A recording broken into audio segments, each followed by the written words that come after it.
Hey, how you doing? We're getting this going.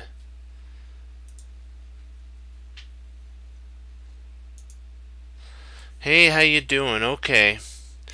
What we're gonna do is I gotta make sure this is kind of streaming good. Yes, it is. Okay.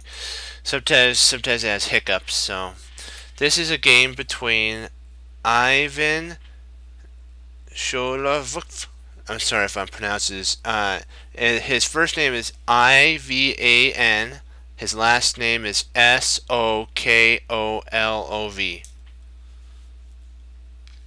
So, and one second, I better make sure I spelled his name right. I want to. Yes, it is a V. Good. Okay, and he's facing Alex Chernoff as black. So the gentleman that I spelt out is white and Shirov is black. I will flip the board and we will start into the process of looking at a game. This is a Slav defense of the queen of. I'll show you. It's the Slav defense modern line. Okay, so what we're looking at now is how white wanted to control the center. Sorry, white wanted to control the center. And so what he did was he did it by one second. I apologize about that. There we go. Because there's hair in my face. I hate when that happens. Okay, what it is he's controlling the center with his pawns on E, D4, and C4. So what's going to happen is um, black's going to try to strike at the right moment, like with E5, something similar to that. And if white takes here, he has actually two pawns, so they're equally matched. This is a position that's the same. So neither side has an advantage. It's basically equal. So that's why white plays knight to c3. He's trying to get some attack, and he's also developing. E6 is played, which that's how the Slav kind of works. Hey, how you doing? Hey.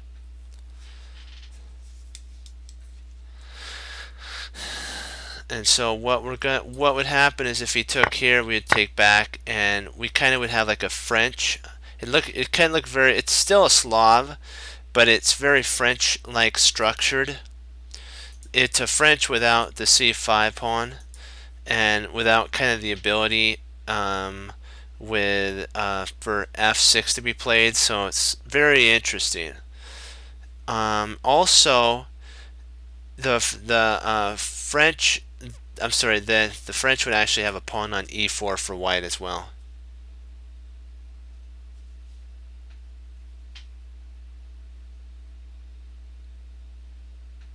Oh, I should. Okay.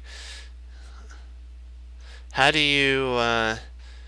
I'm still new to that. This is actually my second day streaming on LHS, so um, if maybe you can like send me a link or something like that on here.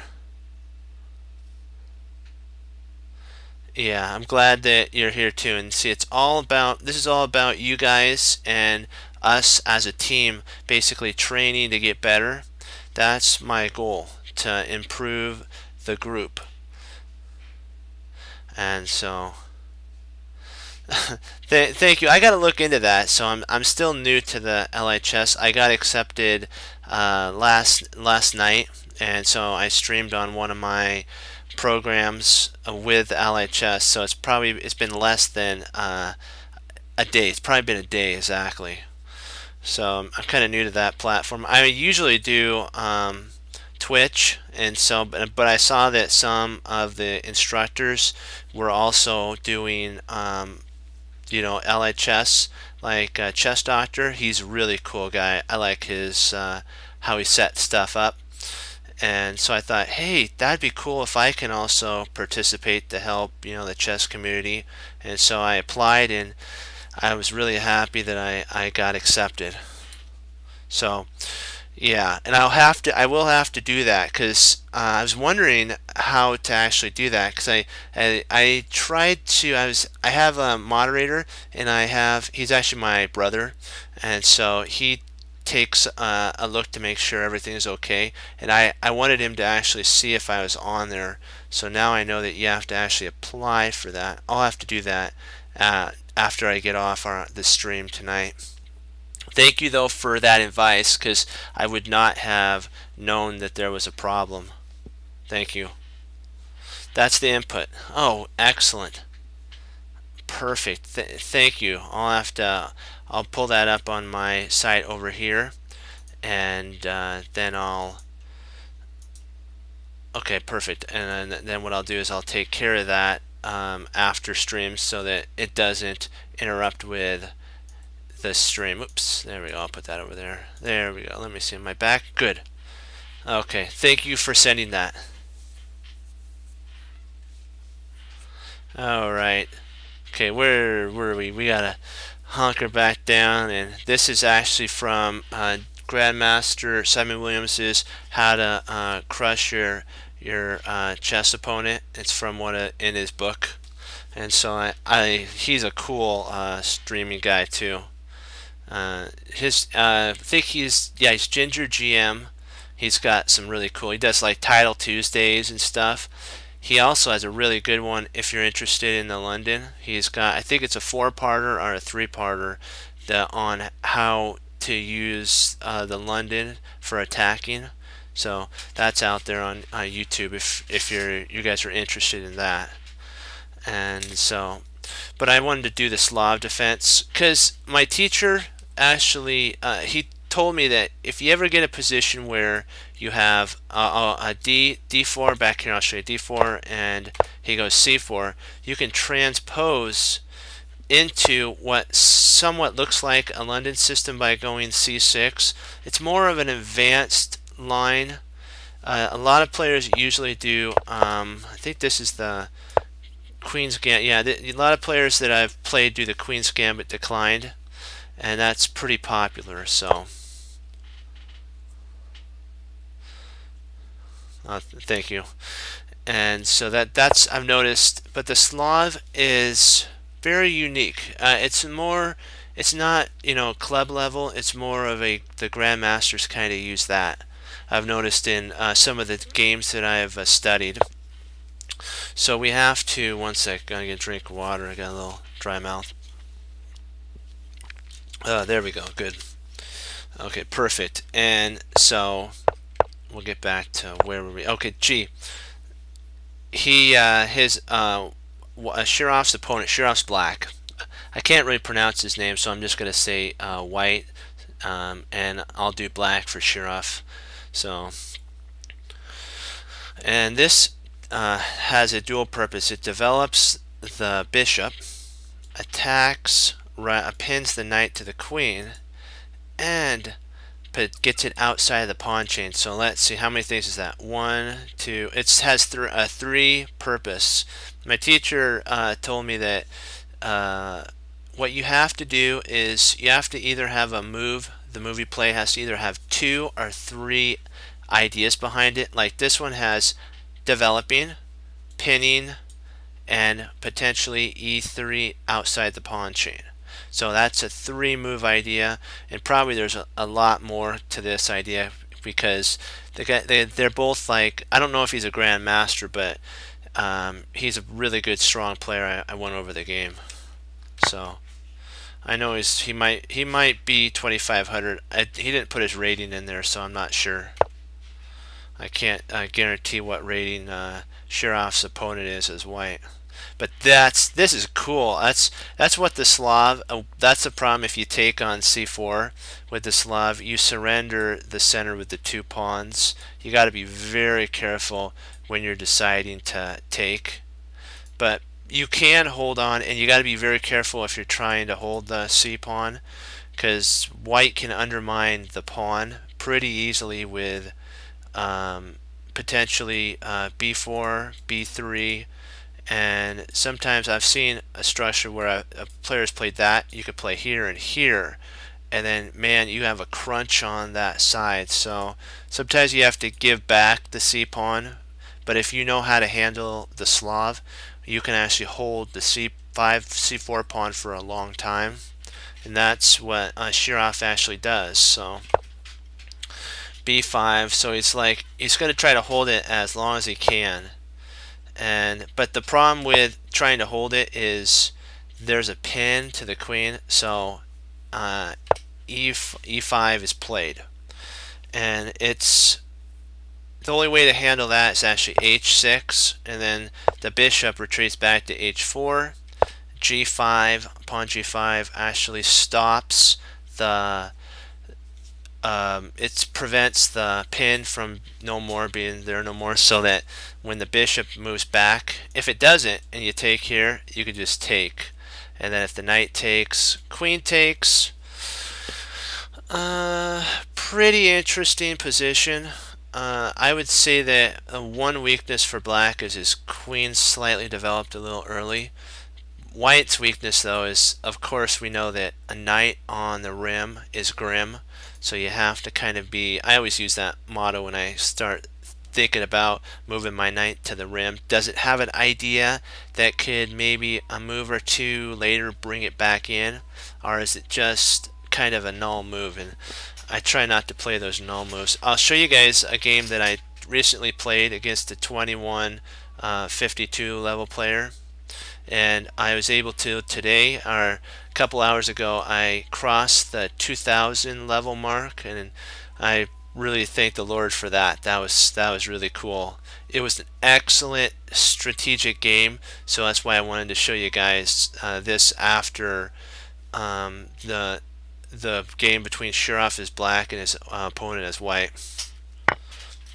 But he took, and then rather than taking, which would be a not good move, because if you put a knight on the side, you have to spend one more move to get it back on, and these two pawns on the H file really aren't causing black any these pawns aren't causing white any problems.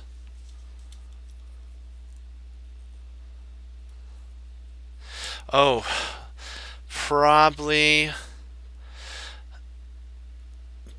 I don't want to say, I mean, several hundred hours of study, because it's not easy to learn.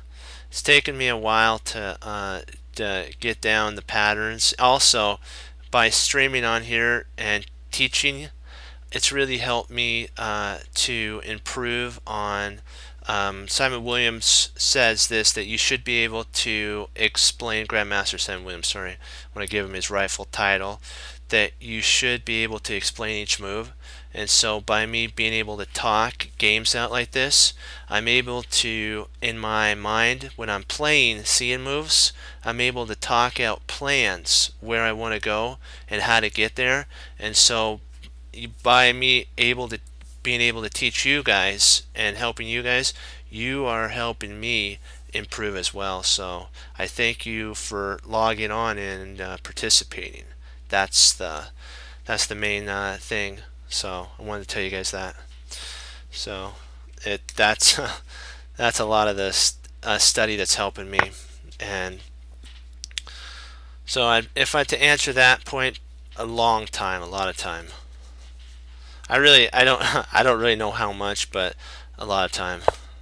A4.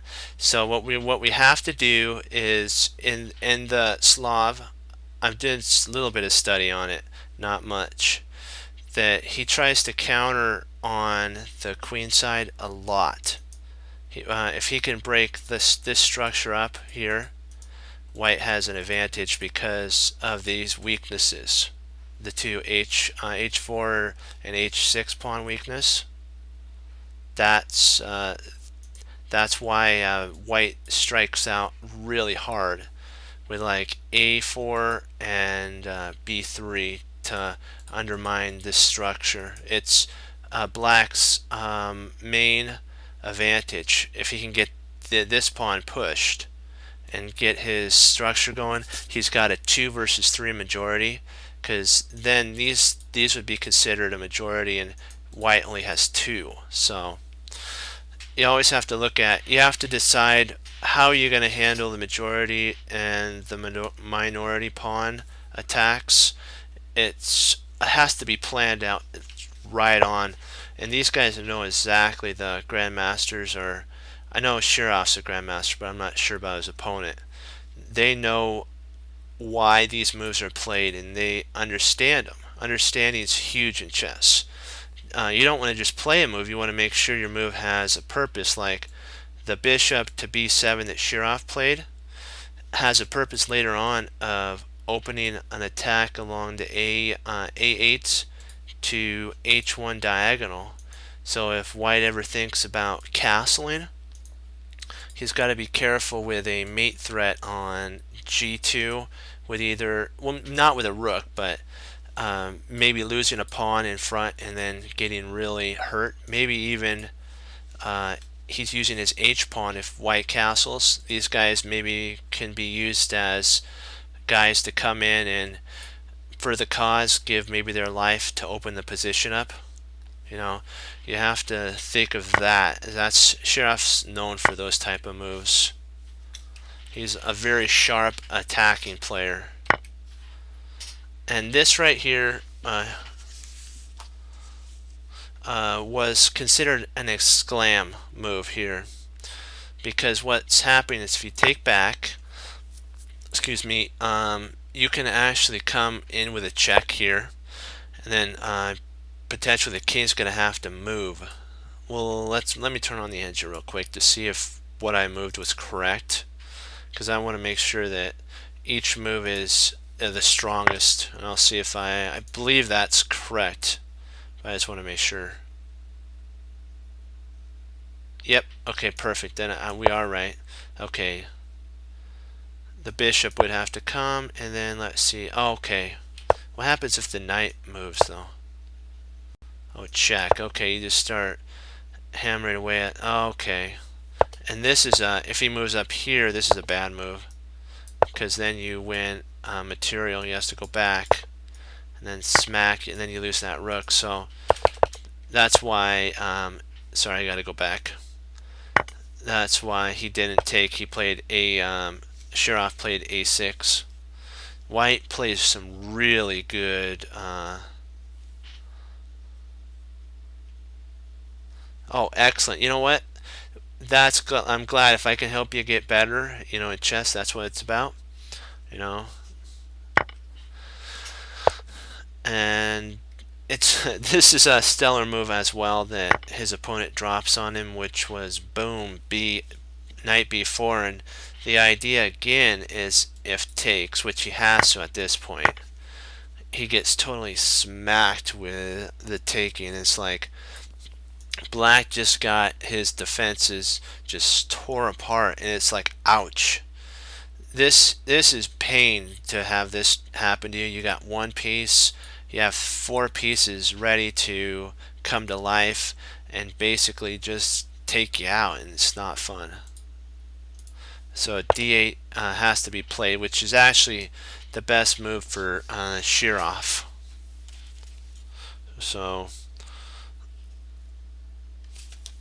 and Shirov, sadly to say, loses this game, but the reason I'm doing this teaching on this is sharpness. How his opponent, Shirov's a sharp player, his opponent is a sharp player, and at that point it's who can strike the first, as his opponent just tore his queen side apart.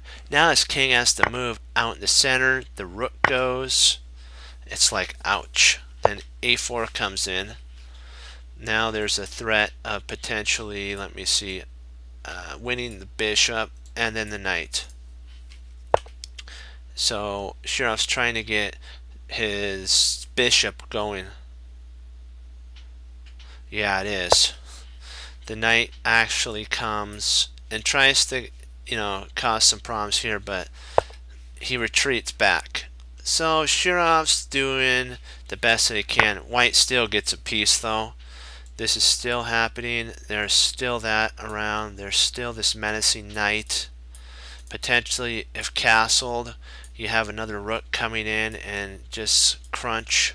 Potentially, you have d5. d5 is a huge attacking move, because then after castles, if black is not wise and takes, you can stick a rook right here after you move your knight, of course, and have this whole file open. The main idea of chess is checkmate. It's not material. So if his opponent can checkmate Shirov, he's more than happy to do that and give up whatever it takes. Like one of the best Paul Morphy games was, I think he was facing a Duke and Earl. So I guess that's C. Oh yeah, because well, it's not a flaw. It's if you try to defend it like Shirov did, then it causes a problem because it allows, like exactly what you're saying. It's a slight flaw. See, I'm not a master understanding of the Slav. I know some about it. You have to kind of give back that pawn and get your development in and castle kingside. You sometimes, you know, by the grace of the Lord, you can hold that pawn, but not too often, because what'll happen is they'll hammer away and you'll get this type of pain. I'm sorry, I'll do the king side. The king side will end up like this, and you'll be sorry that you tried to hold on to it. So, but sometimes you can if your opponent plays a lot of inaccurate moves and doesn't understand about the minority attack. You can save your C pawn, but just sometimes just be careful if they know about the minority attack. It's very, you have to do the Slav very delicately, otherwise you'll end up in this type of position. Shirov, though, I gotta say, he held really good in this game. It was impressive with all the pressure that he was under, how much he held. That's why I like this game, that Shirov never gave up, no matter when he had these pieces just all around him, trying to box him in and take him out. He didn't let that stop him. He played his ideas and almost won this game. He was very close to winning. So it's not like he went down hard. He went down fighting strong. See, he even counterattacked with the queen and king, and then he takes. So he's up material, but the problem with taking the rook is that your queen is kind of offside, so the only thing that's protecting your king at this moment are these two guys. And the king can't castle. Oh yes, exactly. You're right. If white plays optimally, right? Yeah.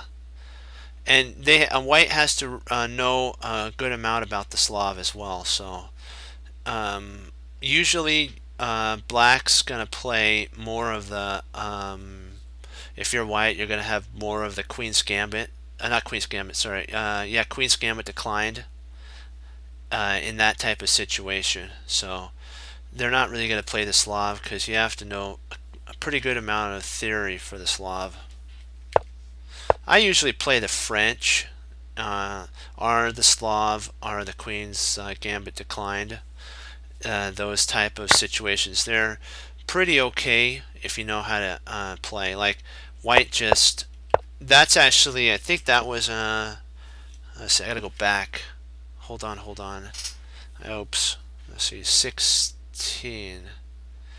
Oh, I had my notes started. Okay, C1. I apologize. I wasn't able to put notations in this like exclams. This is an exclam move. Queen to C1 for black, because it reactivates the queen to a protective square of the king, and also potentially you can infiltrate in, and maybe even if you have a blessing, to be able to trade these guys off.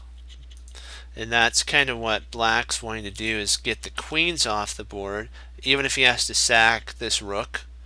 And maybe he can draw this game, potentially, if played properly. But white's not going to have any of that. So, and then pawn gets taken by the queen. Queen check, still defending the bishop. King g4, another pawn falls, king to h3. Let's see, it was okay, nothing more for let's see, on move 28. This move right here, queen to c1. I'm sorry, c1. I was mixed up with the other sides. Queen to c8 is an exclam move because it cuts, it protects the knight. Also, remember the goal is to encage and make the king so it can't move, then deliver the knockout blow. And this queen right here is a powerhouse, able to do that. The king only has one square, and then you have to be careful of the knight coming right back in with f7, and ooh, no, you don't want that. And then if the queen takes the bishop, which kind of is forced, you can actually take with check. So you white's gonna, or black's gonna have to somewhat trade down into an endgame at this moment. If we were to trade all these guys off, all these pieces off here, white's winning. He has white has these beautiful pawns, and there's something called pawn islands. The more pawn islands you have in a game, which a pawn island is basically pawns that aren't connected. Like these guys are connected. If we had a pawn here, and a pawn here, this would be considered one pawn island because they can protect each other. But this is considered a pawn island, and that's considered a pawn island. These are also called isolated pawns, which are not good in an endgame as well. So black has to be careful what type of endgame he goes into. And so he's got a block with the knight, and then the knight comes check. That pawn potentially could fall. Knight takes, and it does. Queen check. f3, which blocks, and he keeps still a good structure for his for the attack later on into the endgame. White's not afraid of an endgame. Black is. And now that he's down a pawn, he doesn't want to go into an endgame, especially with the structure that he has. Okay.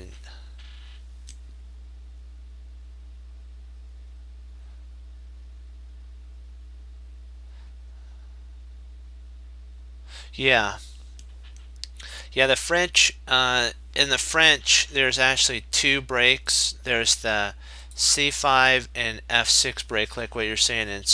It's more about, yeah, the counter attack. You have to know exactly when to break, and if you can do that, you'll win in the French. And it's also, I'll have to do a French next time. I'll have to do a French game that I played. Playing the French is fun because it gets you from the opening to the middle game semi-safely if you know how to play it. The queen goes to c1. The knight's going in for a check. b1 check. e5. b6. And now this knight protects from a check and also prepares a check.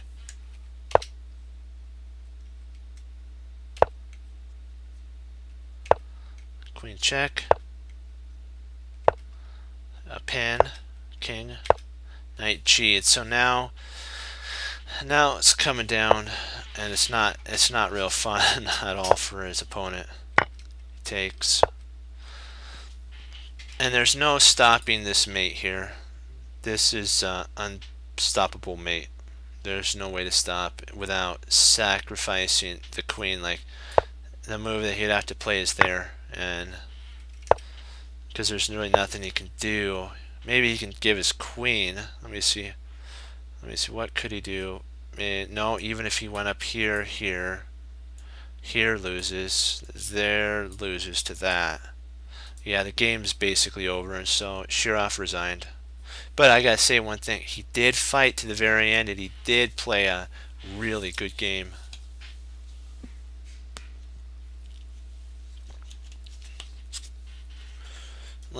I'll do my game that I played, because I wanted to show you how plans, how a plan really comes into effect, and how that it's not always about material.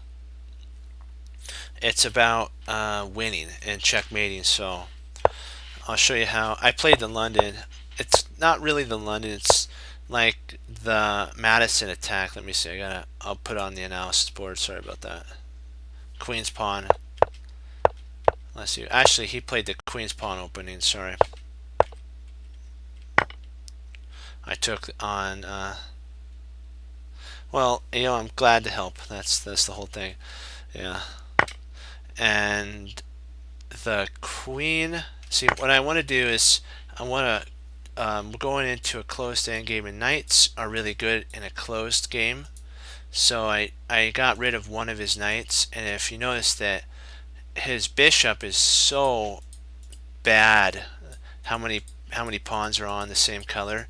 This pawn on d5 locks down his ability to go e5. So this pawn is a thorn in his side. If you ever tried to play there, I'd go c4 so that I can implant if he wants to take here with the pawn. He takes the bishop. I'll go knight c3, and that spot's really important in the game. g6.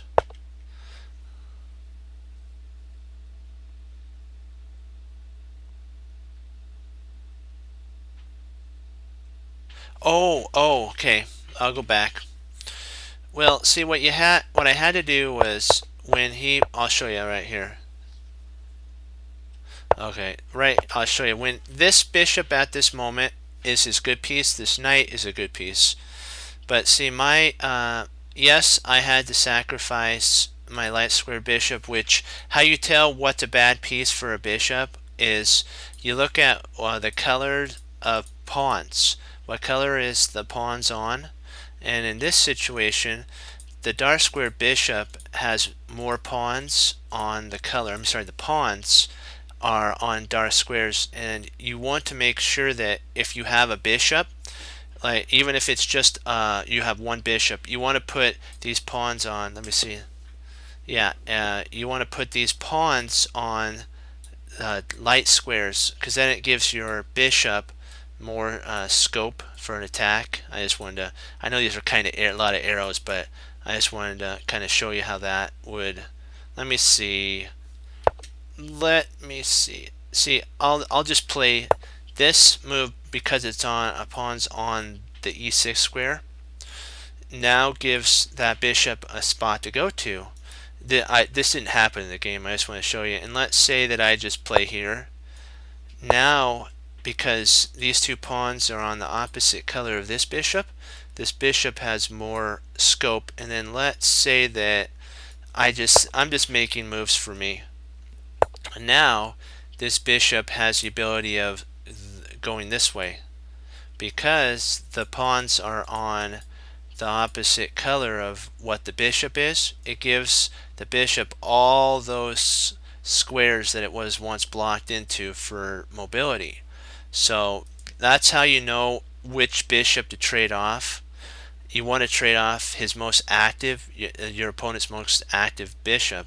That's why I traded off the knights. I'm sorry, the bishops, the light squared bishop for my light squared. Even though my light squared bishop's good, I have a dark squared bishop that has really good scope as well. And then at the right time, I can move my pawns to light squares and make this bishop a super powered charged bishop. So its structure, pawn structure, is huge when it comes to piece development. So we just take that in mind when you're moving pawns. What does it affect and what does it not affect? Bobby Fischer said this. He said that when you move something, you lose something. Your opponent does the same. You just have to find what is lost and make what you lost less than what your opponent lost. And that's kind of what my teacher taught me, was how this structure is set up here, the light squares. You want to do that. So we'll get back. If you have any more questions, don't be afraid to ask. I'll do my best to answer them. And I hope that I answered your question correctly. Was everything okay? Did I answer it all right? Or do you need a little more in that area?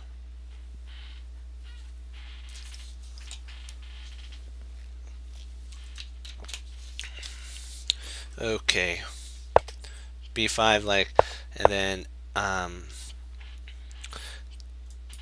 so if you can also do like my teacher told me, Nate, which that you can do something called a choke. It's called like a choke point. This right here is a choke point for for black. He can't push his pawn to e5 because of the because of the okay, I'm glad that he because of the rule called in passing. If he pushes here, this only works on your first move though, not afterwards. If you move up two, it doesn't work on one move. It has to be two moves up. And white has the ability, I'll show you. Let's say that let's say he plays here, which he didn't play. I have the ability to, in passing, only on that turn. I'll show you some. Let's say I move back. Let's say he moves just a move. I can't do in passing anymore. It only works on the move when the opponent goes up two. Same with you. You got to be careful if, let's say, your opponent has a pawn here. I'm sorry, here, and you move your pawn up. He can do the same exact thing that I did back here. If he went e5, I can go in passing. That was always a sitch problem for me. Problem was what was in passing, and so when it was explained to me, I was able to get more of an understanding. I've won some pretty good games with that because the opponent thinks that they can do that and get away with it, and if there's like a ability for a check to happen, like it opens up something, boom, like a discovery, like if there's a piece here and there's no pawn here and I have a bishop here, I can do in passing, open that file up and snap his rook off if there isn't a pawn here. Okay, e5.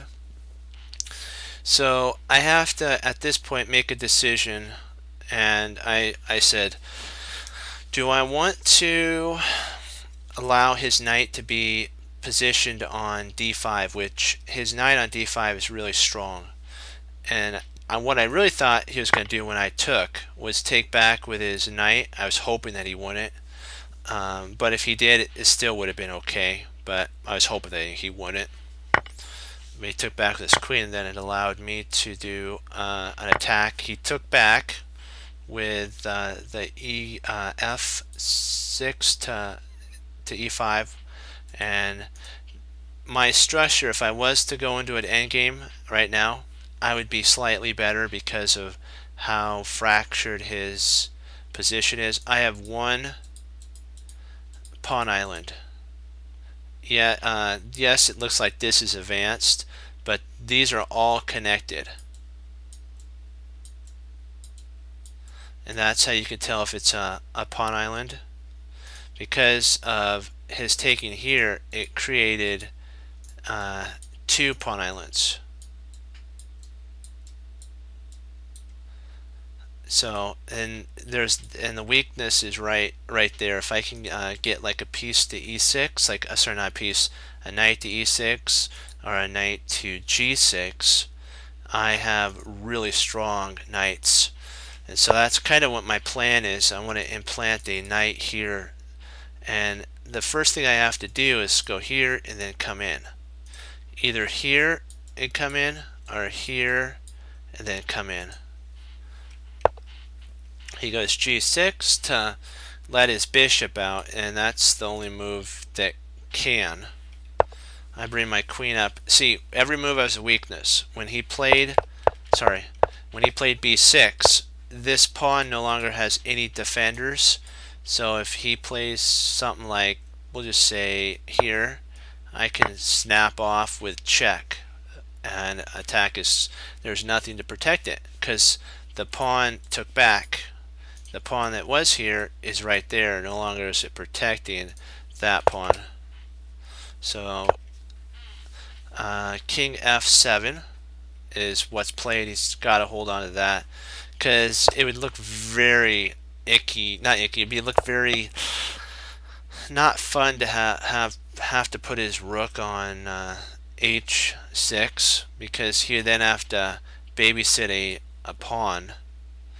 So kind of to get to allow his rook to do something later on, he moved his king up. But that, you know what, I didn't have a problem because my idea really isn't to go after this pawn. It's to get a knight there, either by, I have two ways of doing it. I have here to here, or here to here, and then they both go to the same spot when they're here. So he moves his knight. Now I see that the only way to get my knight into e6 is to have brought my c knight over to e4, and then I'm either gonna bring one of these knights there, and if he trades off, that's not a problem. I'll trade back, then implant one of these knights here. So he goes there, and I play because I like where my knight is here. I like this knight where it is. Potentially though, it might have been, let me see which knight's better. I just want to see. Probably maybe that one. Cause that, let me see. Yeah, that's slightly better now that I think about it, because the threat of a fork isn't there anymore. But it's about the same. Come on, turn off. There we go.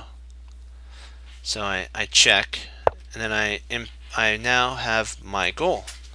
I put a knight on e6, which is never going to be taken out, and then I can also reinforce it with g5. So he plays king to h7, which was really odd. I was like, 1 second, need to drink water. Perfect. Okay. Back. He walked right into a pin, but actually he has to. I apologize. I remember now that he's in check, so he's got to move his king, and he doesn't want to move his king back here because there's still that threat of a take, so there's a lot that he has to worry about. So he's forced there to h7 with his king. The queen now pins right to the king, so through the pawn. And now I want to get rid of this bishop because now it is a really good piece. Oh yeah, it is. And if the knight ever tried to take here, let's say that let's say I played something here and his knight tried to take, I win a piece. So he has to sacrifice a piece, and even if he played here, I can just check, and then if he takes, and probably I wouldn't want to take. I probably wouldn't want to move that yet. Probably move my queen back like here, and then do that. But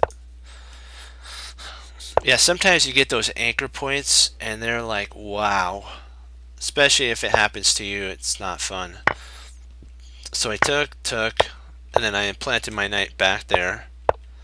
And now my goal is, if he takes here, I have this attack here, so he'd have to play there, and then in comes all the forces, and that's mate. So he can't take. That'd be checkmate. So he goes E. He tries to shut down my queen, and I just move it over to move it up to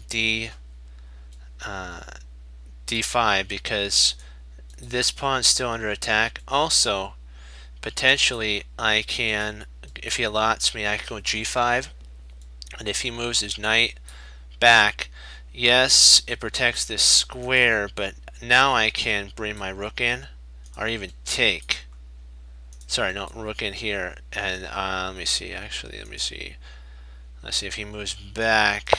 I can play. I can actually open up the position at this point and play rook to g1, and then I have so much attack.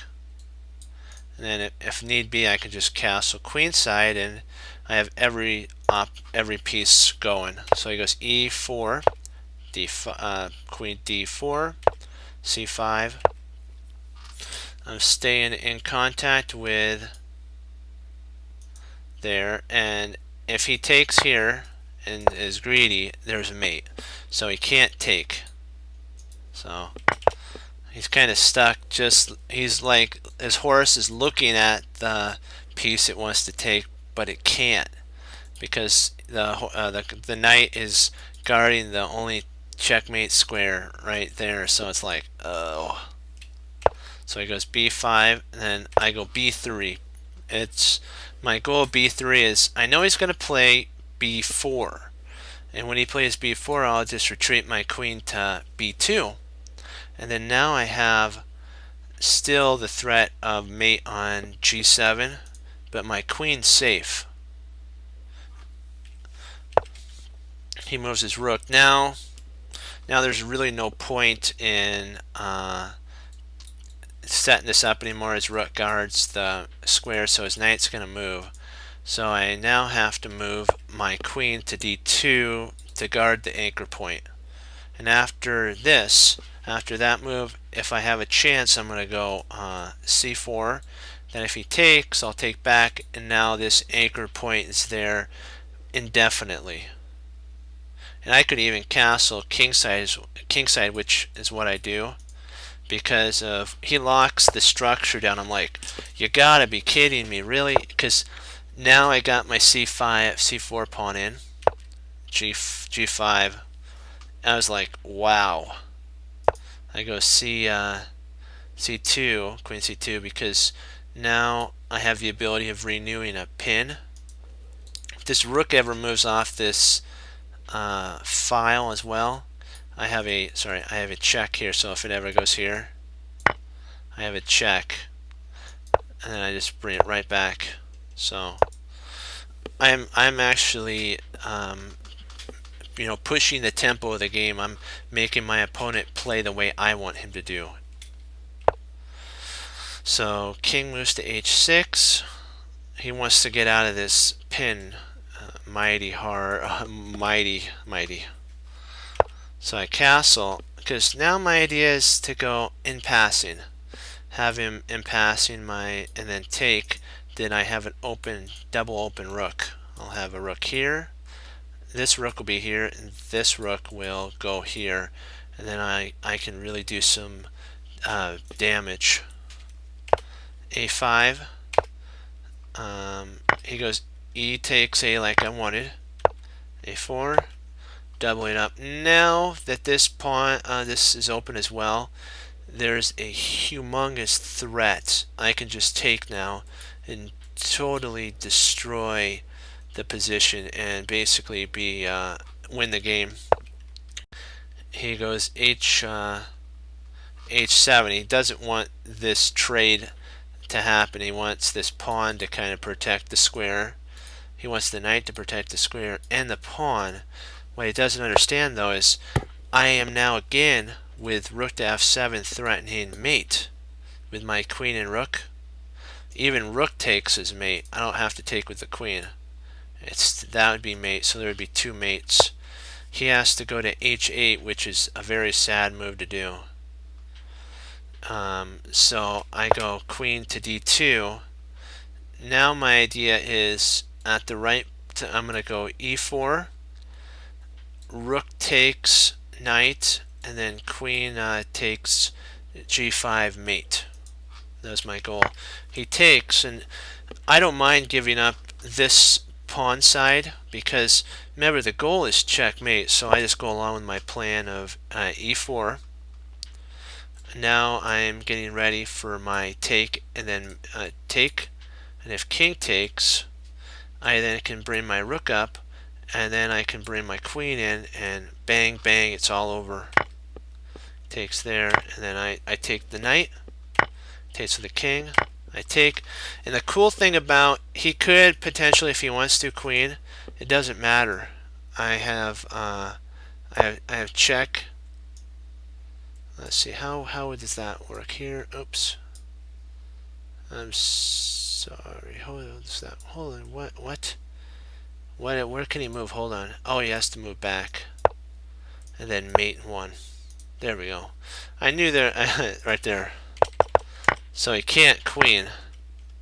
So I take. He brings his rook, and then I checkmate. His rook moved to his only flight square, which eventually would have ended up being mate anyways. So that was a really strong game that I played, and you could see how anchor points, like what you were talking about, are huge.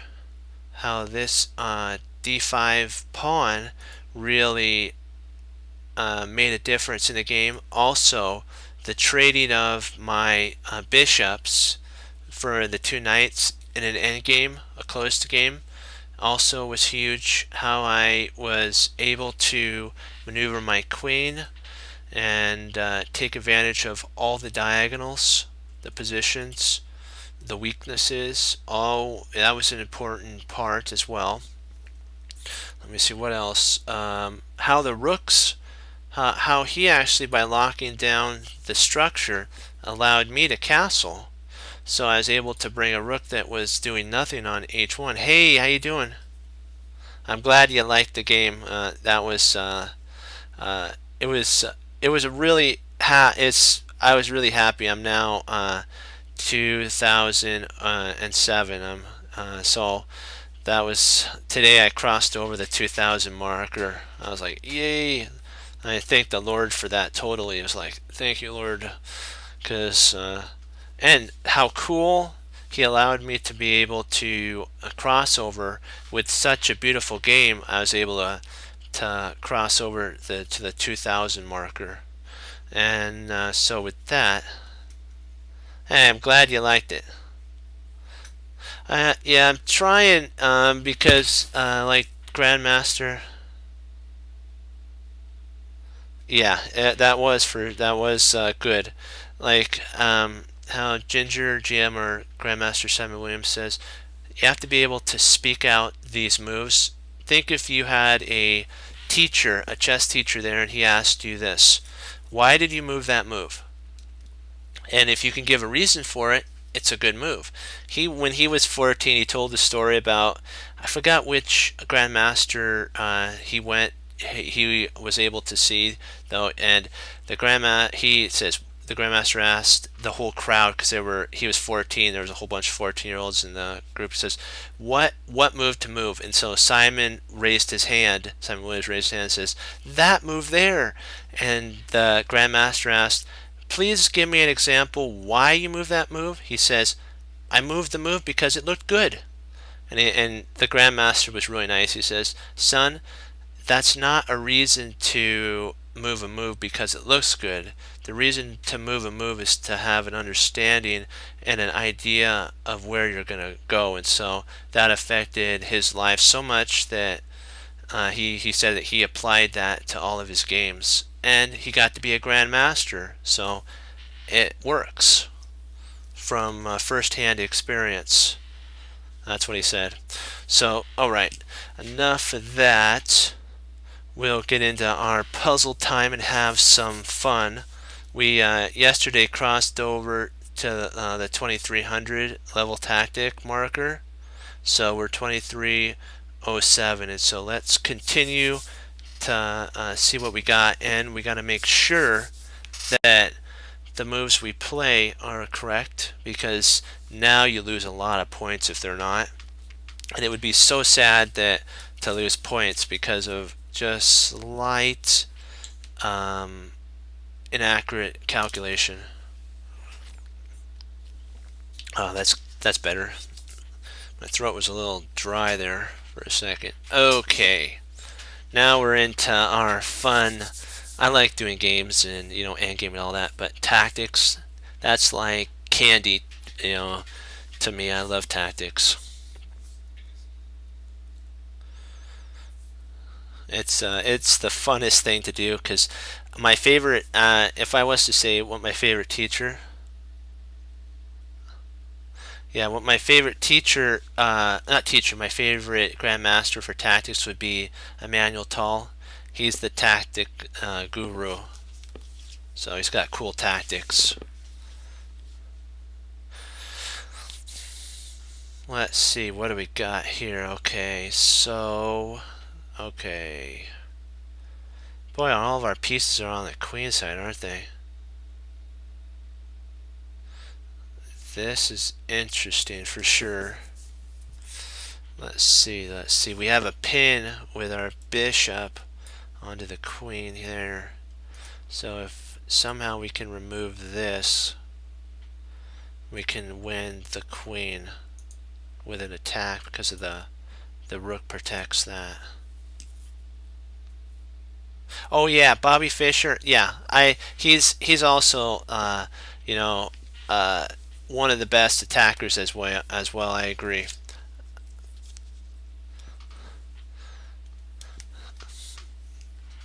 And you know who's also, I gotta say, a great tactician as well.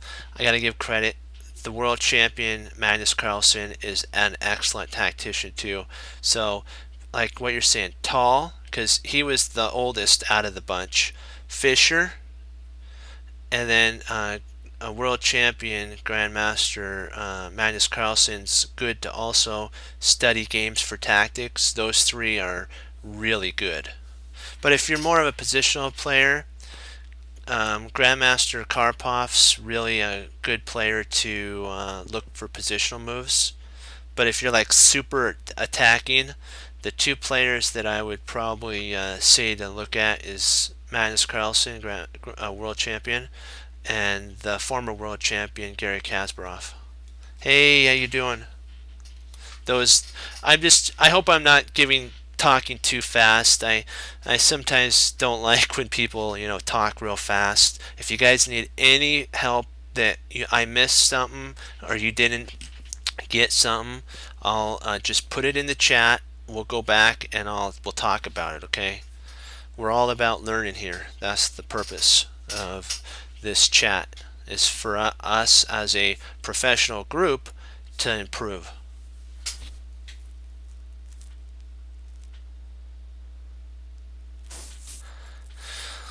Okay, let's see here. Oh man, this is a weak point. That's a weak point that leads right into that queen. So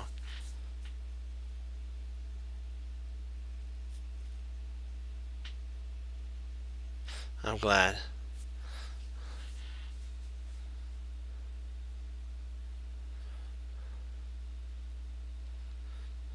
Well, I want to teach how my teacher taught me. He taught me very, very kindly, and he explained when I had a question. He always explained it to me, and I got so much better by that. I really don't like when teachers get upset with you because you ask a question. So I was blessed by the Lord to have a teacher that was very patient and understanding.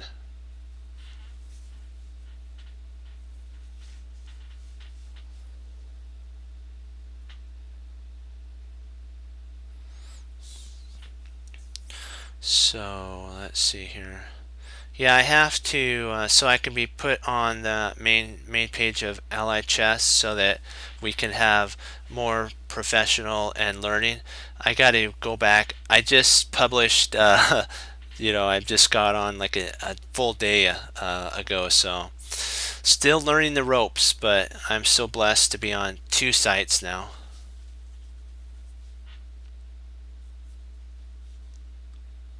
And I'm blessed because I get to teach you guys. That, you know, that's a true blessing to be able to teach. It's an honor.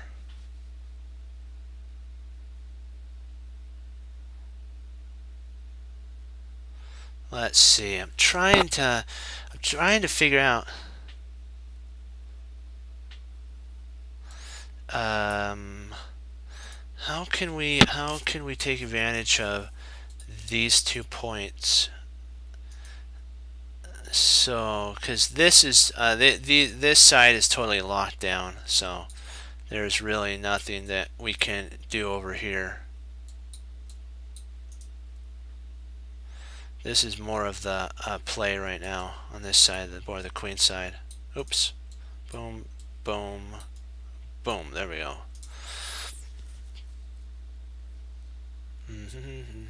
Let's see.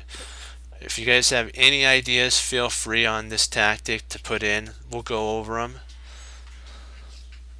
And even if we get it right and you have an idea why we got it right and why the line that you put in wasn't right, we'll go back through and we'll look at that line. So don't worry about that.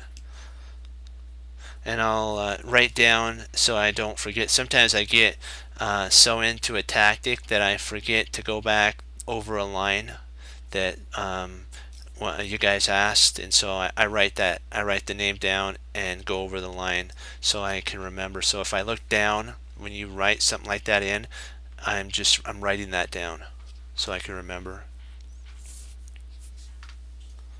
Okay.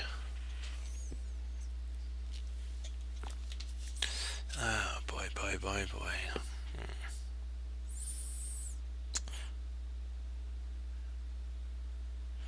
Let's see here.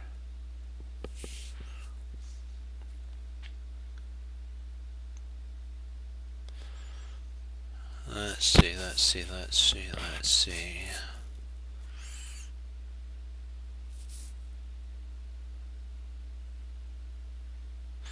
Okay, if we played rook takes.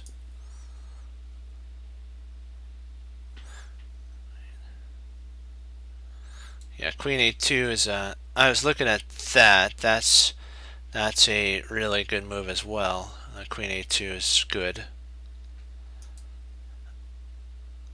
I wanted to see sometimes like these puzzles are, you know, straightforward. They do show you, they say do this, but sometimes because we're past 2300, they're giving us puzzles that are like 6 moves deep, so we have to make sure that there's always a move in there.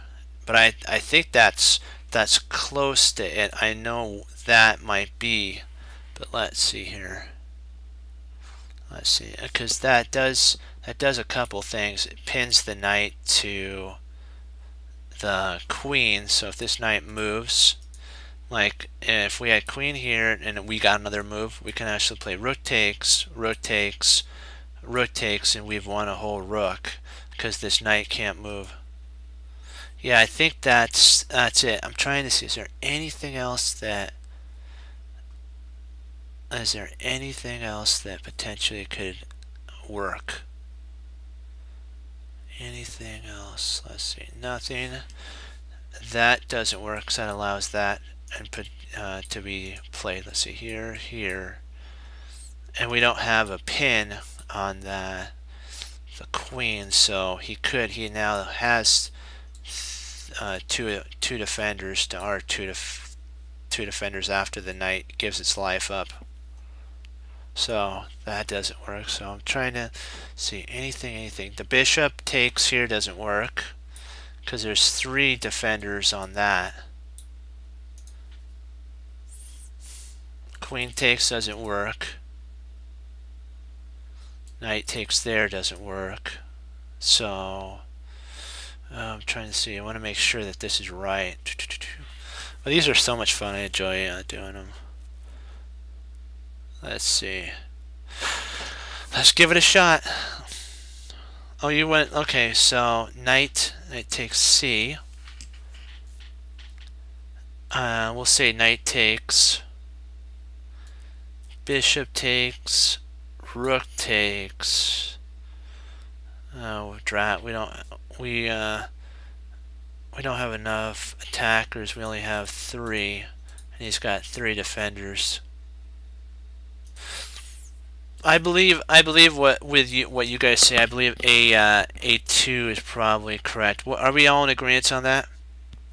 Queen takes A2, because I'm sure 100% that it is.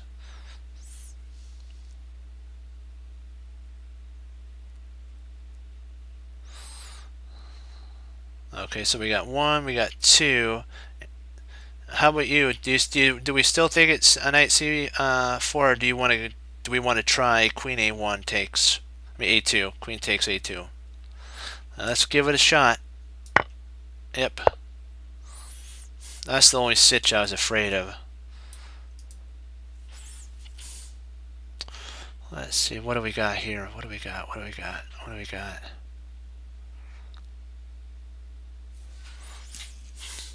This was the only sitch I was kind of concerned about. Yeah, that's what I was thinking about too.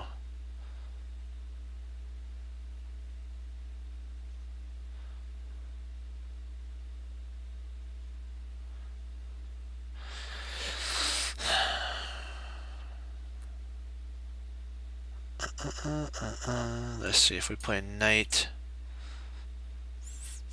Knight takes there, and then yeah, I think if we take the knight here, then rook takes. We fork both the rook and the queen. So I believe knight takes is correct. What do you guys think? Now that oh nice, you guys found that move, stellar, great job. So is everybody in agreement with knight takes b3? Okay, we're all okay. You guys sure? Everybody's good? I'll wait for just a second to see if there might be any other ideas. But I'm sure this is it. But if you guys have any, okay, perfect. Let's go for it. Smack. And then we take the knight and bang, we're actually up material. Excellent job, guys. Excellent.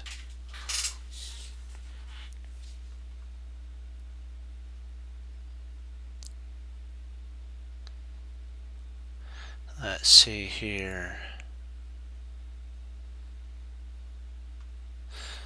We gotta be pretty quick here, because if we don't, we have a mate. Bang. First he takes there, then he moves over, then we have a mate because the bishop's protected by this rook. So white's in a big problem at this moment. So we're gonna have to do something. Yeah, we're doing good. We're all doing good. We're improving. Let's continue upward and onward. I'm thinking it's something to do with a check, because we have to be quick. Otherwise, that will happen and then mate.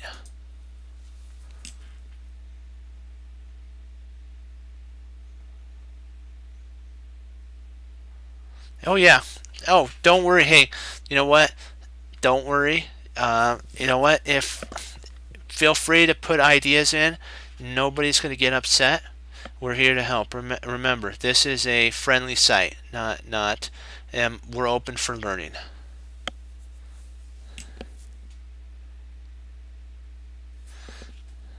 Let's see if we take there. I don't know. Let's see, recapture with the rook. Yeah, let's see if he recaps there. So there. We move.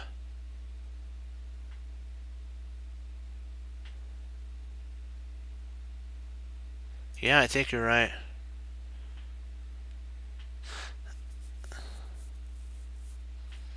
Let's see if there's a mate idea. Because it's pawns here, guys, we can actually play rook f1 check. We have 2 checks. We got to make sure which one works the best. The only reason I don't think f1 is correct. It's not that it's not a good idea. Check's a good idea. The rook potentially may intercept. See, if we go rook f1, the rook will intercept. But if we check here with that rook, this rook can't intercept. And then after we check with the f4 rook, f3 rook, and let's say he moves up here, we now have the ability of doing a discovery check, and he has to move, then our knight takes his bishop and we're safe to go. What do you guys think?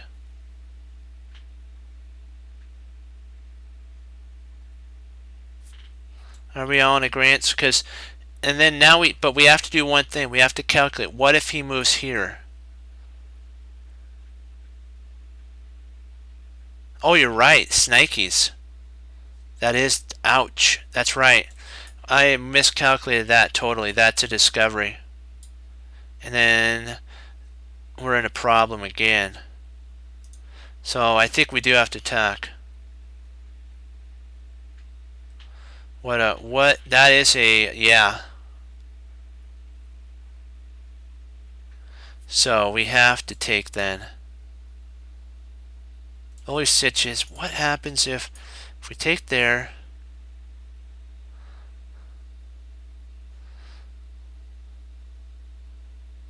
If we take there, he's got to push with check. We move.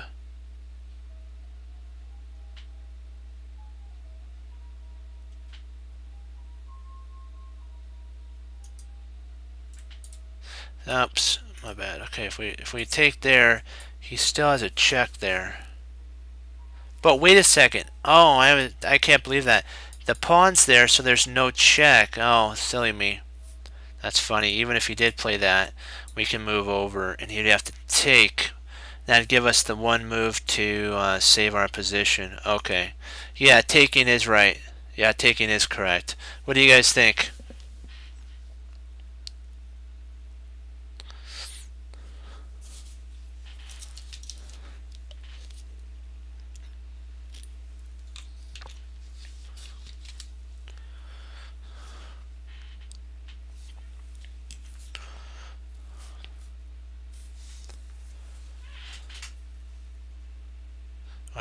Do you think it's a good idea? We have one that says yes, and I'm pretty sure it is, but I want to make sure everybody's on with us with that idea. Yeah. So I think everybody's go. Let's give it a shot.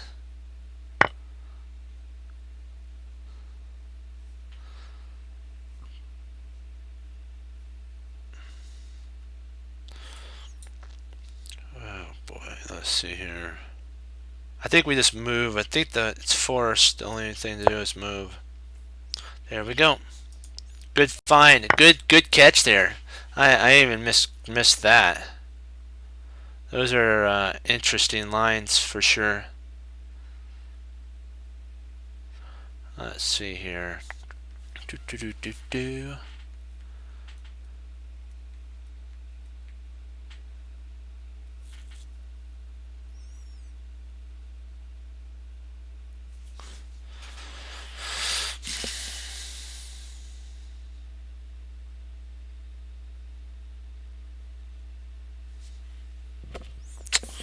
Let's see.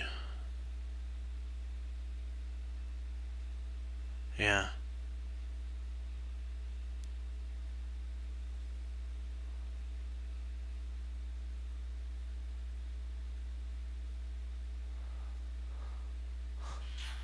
Okay, not a problem. Let's go back for a second and oops, yeah, we just move and then okay.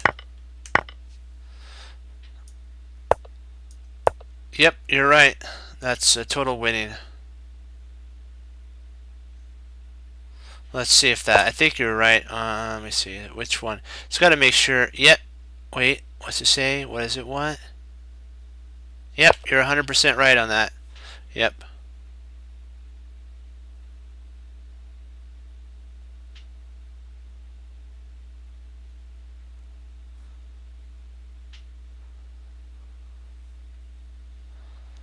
And then if he tries queening, we just take and we win. Good find, man. Good find. Yeah, good job.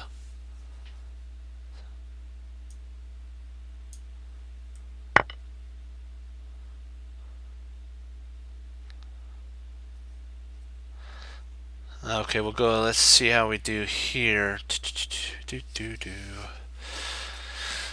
Okay. Let me resituate for a sec. There we go.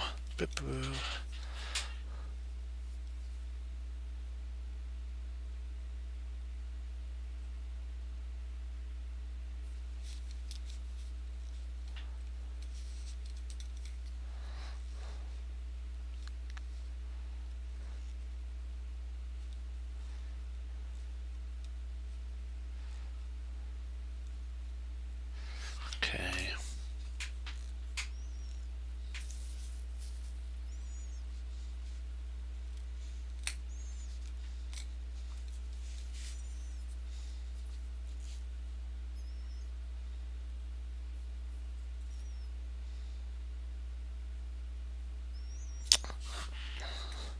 He's got a back rank problem, so I want to see if we can take advantage of that somehow.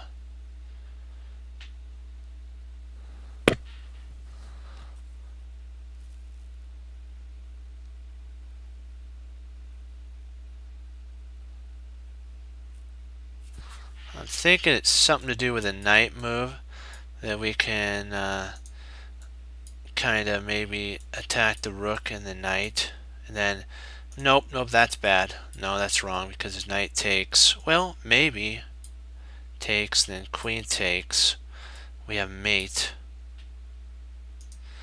So potentially knight, and then if knight takes, rook takes, queen takes, and then we can drop mate. Huh? What do you guys think? Something like that. I'm trying to take advantage of anything we got here. Anything.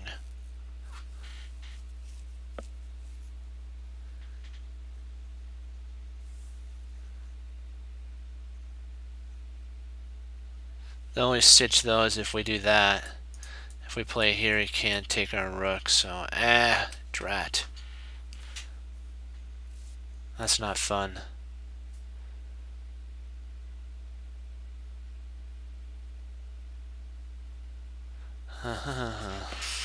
Alright, gotta love this.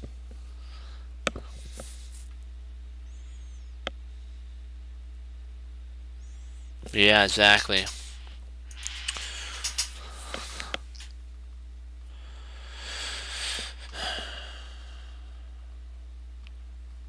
I do see an idea of queen takes c4, and then if he does take our rook, we can back rank mate with queen to f. That is an idea.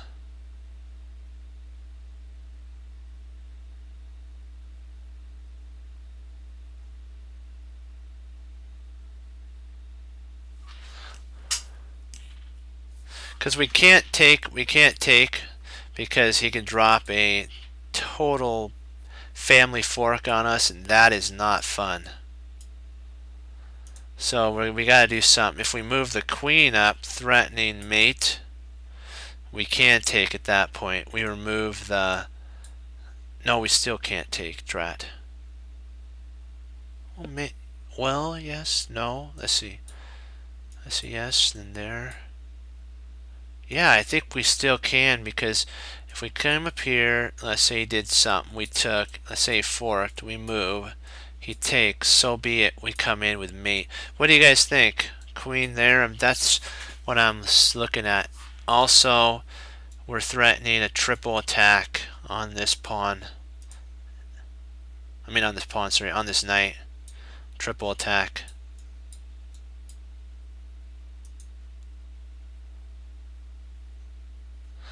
And we're also threatening a sweet back rank mate, so...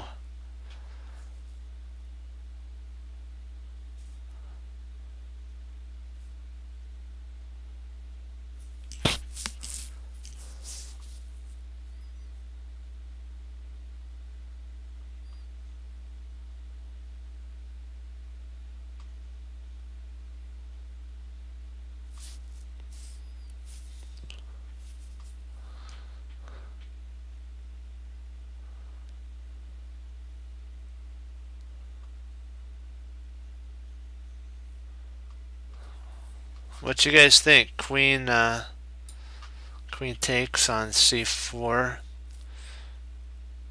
Oh, we can't do that. That's a horrible move. Why did I think that? We have there. Ouch.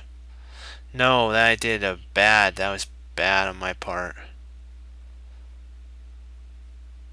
Drat.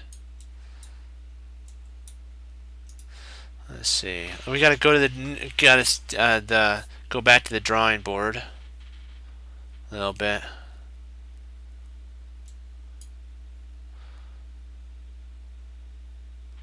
Maybe let's see if we have king b8 that attacks the rook.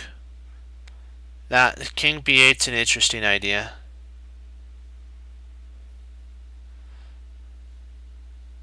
Because that attacks the rook and then attacks this rook at the same time. So this is a double attack.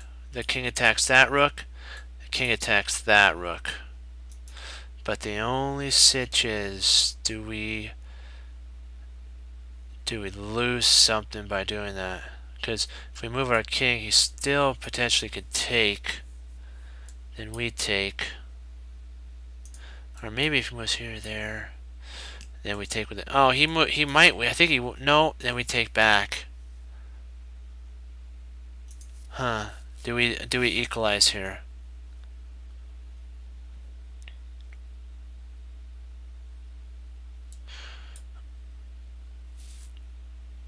Boy, this is a tricky one, isn't it? We know for sure that's not it, and that's not it because of that. That'd be such a nice fork. You'd have that with his knight there.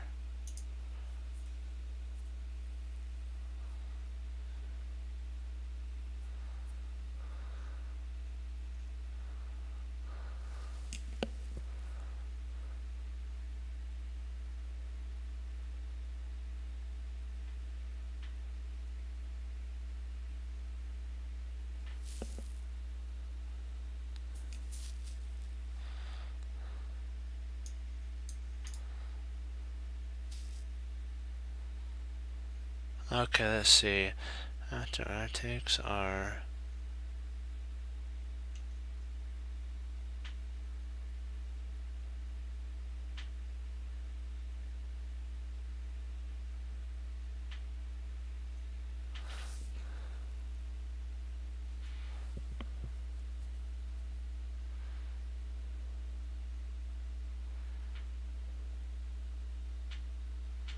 interesting. That does make sense. Hey, that's wow. That's deep, man. Good find there. Because if let's say we take here and he goes here, we move to b8. And wait, no, we can't move to b8. We'd have to move up. Because let's see, if we took here, he checks there. We gotta move up. Then he can play rook. He can actually play. Okay, if he goes here, here, we have to. No, that doesn't work. Now that I look at it, because that unleashes there. And if we try to move, the rook pins our bishop to our king. And we can't go here. Or can we go there? Maybe we can. No, I think let's give that. I'm sorry, I need to calculate the king to f8 move first. Just I think I might have overstepped with saying no. See here, there,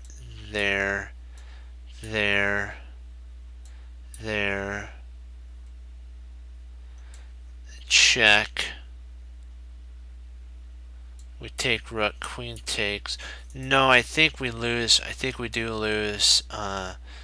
We lose material because when he checks here, it takes. He's actually attacking our king and our rook. He's protecting that rook, but we can't. Man, this is an interesting one for sure. Not sure, I'm not sure. I'm so not sure.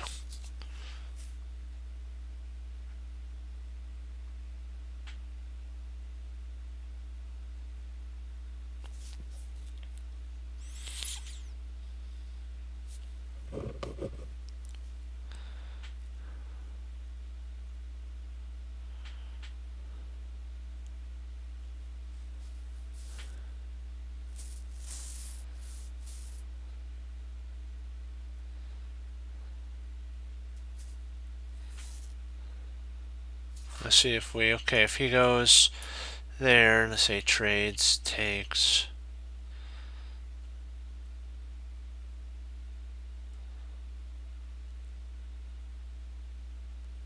That's an interesting idea.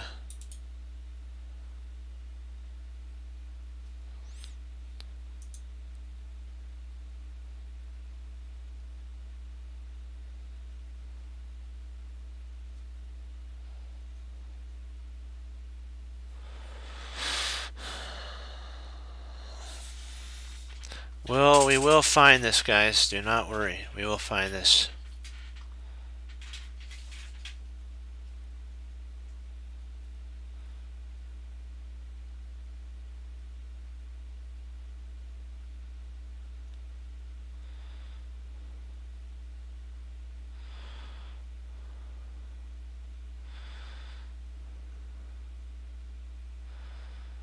We potentially do have a smother mate, though. If we play queen c5, and then he takes our rook,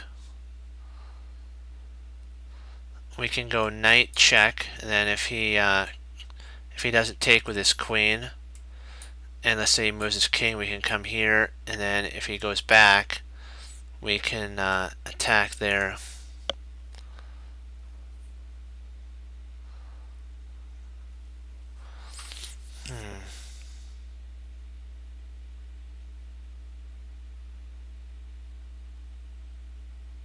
What do you guys think? Give that a shot? And this also has a dual task of guarding the E7 square. He does have a sitch though. Ow, I dislike when he has knight there, he's got knight there. But no, we can actually take, can't we? Oh, wow, sweet. Goes there, if he plays knight there, we take. Yeah, I like it too. Oh, snikies. Wow, really? I can't believe that. No way. You're joking me. You're kidding me. What about taking here? Wow. Wow, I was so wrong there. Because we're still... Okay. Oh, I was so wrong there.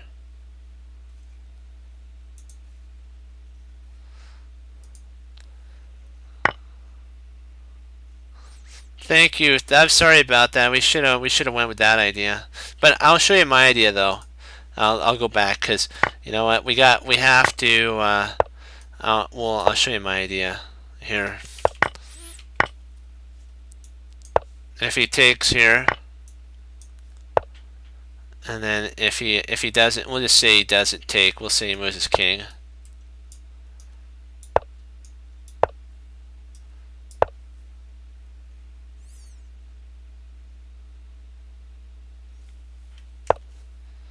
Yeah, mate in one. So that was kind of my idea, but that didn't work out. That was a good find, great find, man.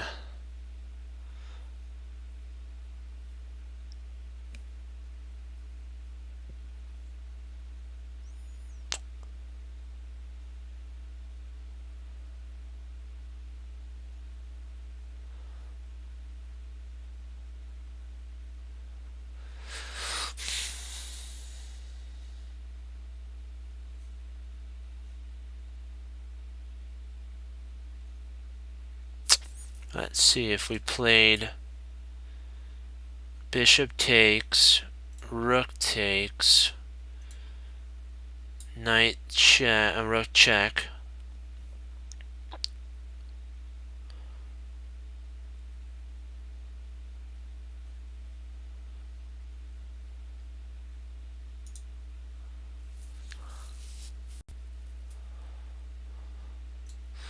That's an interesting move for sure.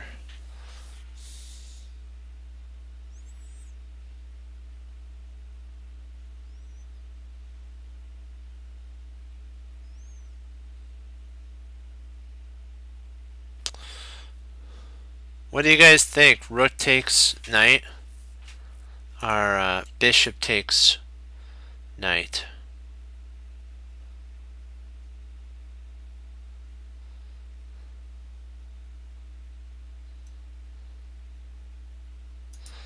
Because I was thinking if bishop takes, let's say the king moves there, we can actually win the queen with a discovery.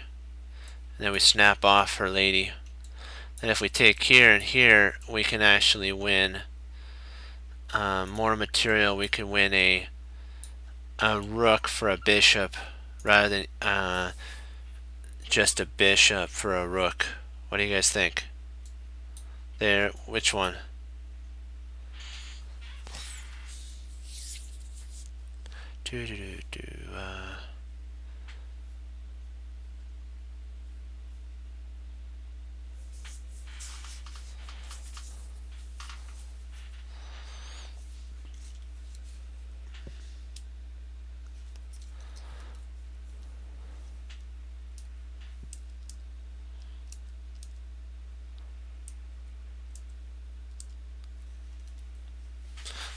I'll give you guys a sec to think about it. It's gonna be, yeah, I agree. I think it's rook, but or bishop or rook. One sec.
I'm trying to see.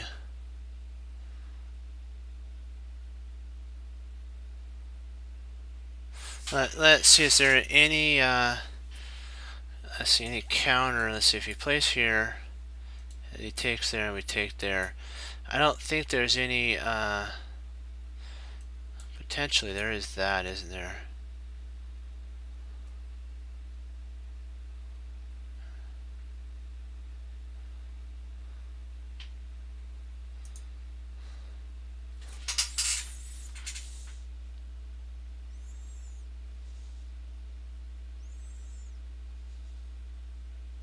Kind of do see merit now with the rook takes, because if rook takes, bishop takes, that attacks the rook, and then prepares a check. But I don't. Well, let me see that. I think it. Let's see if we played here.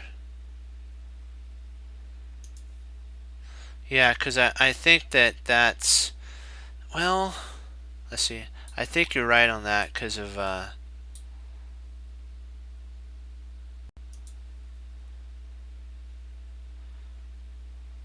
This one here.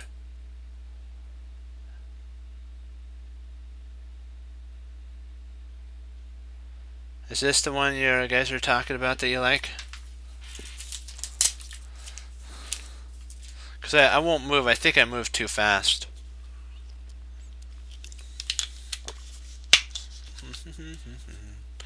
Okay. I hope I'm right on this one. Oh boy, boy, boy.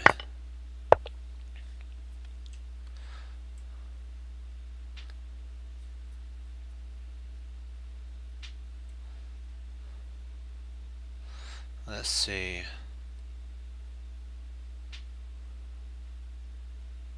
We really can't take because he has this sweet little idea there. So, ay, ay, ay.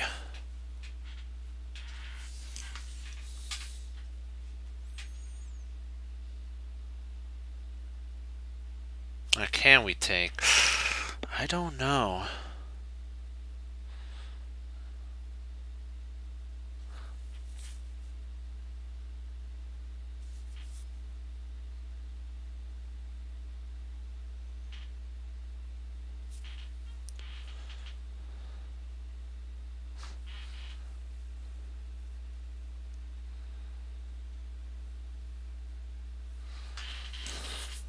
Now this is an interesting one.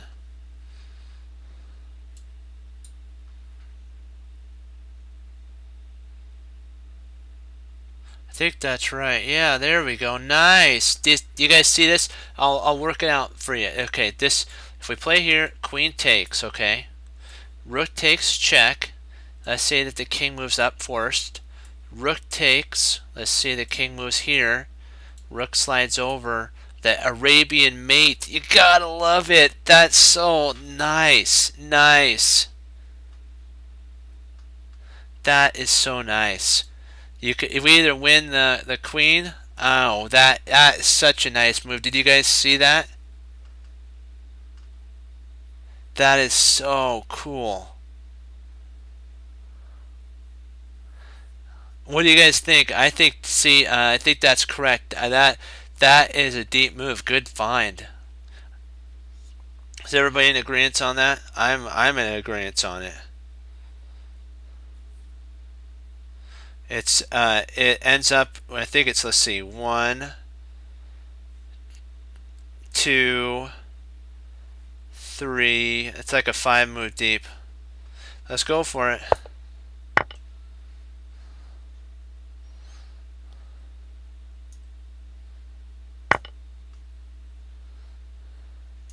And then we still get the mate. You guys want to see it? I'll just show you.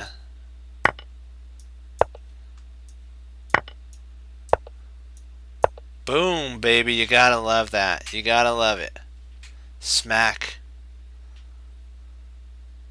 That was an excellent find, man. Great find. Great, great, great.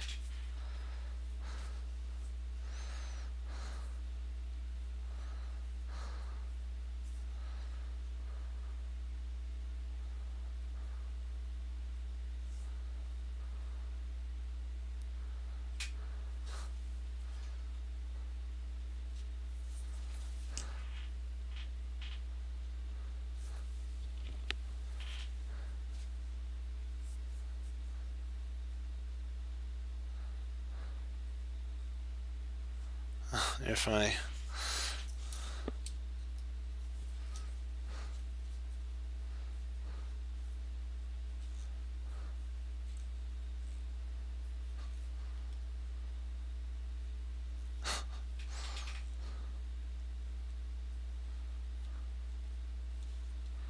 Let's see.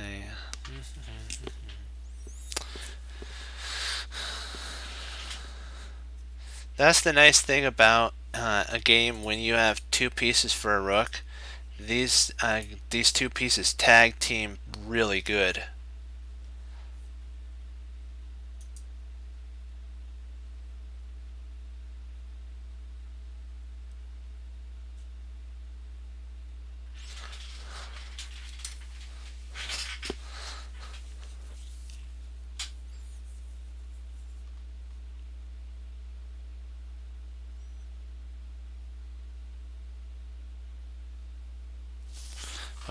White has this nice pass, protected passer though, so ooh, there's that idea.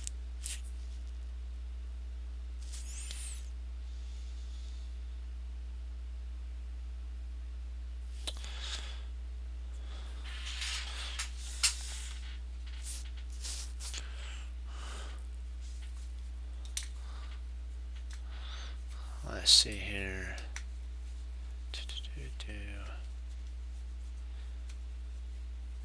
Alright, let's see.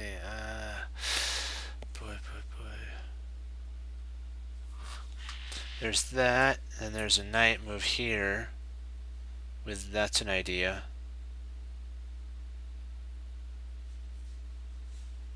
So we have a bishop here, and then a knight there. So knight to d3 is an idea. Knight d3, and then bishop a4 check. Let's see if we do bishop. The most forcing.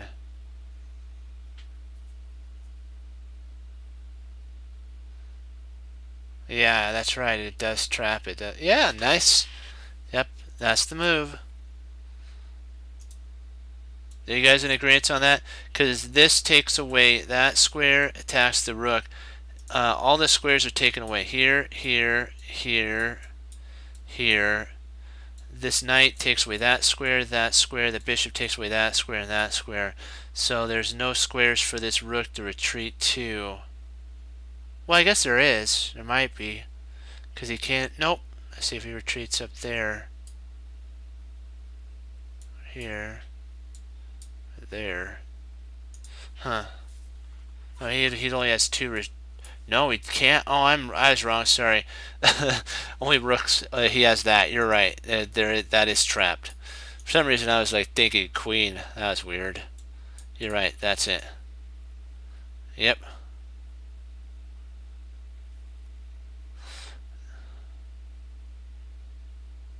So are we all in agreement? I believe that's the right move, because 100% I now see that the rook is trapped. What do you guys think?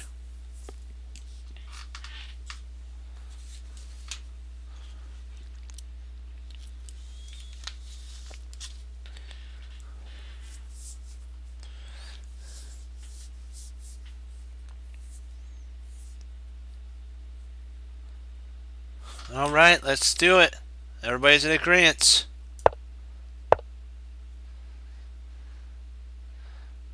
I think we take. I hope that's right. Yay! Great find again. Excellent find. That was so nice. And that saves our pawn, by the way, too.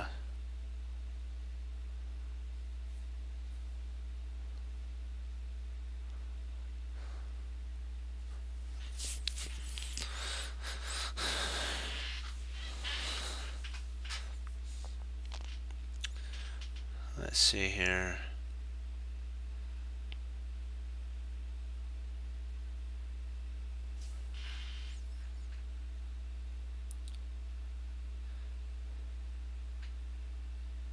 Yeah, the way Sitch is, he's got mate there. So we have to move quick and fast.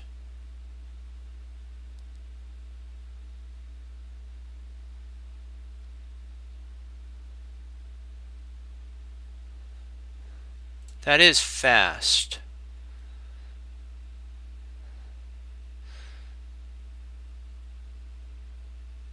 But I'm not sure it's fast enough, though.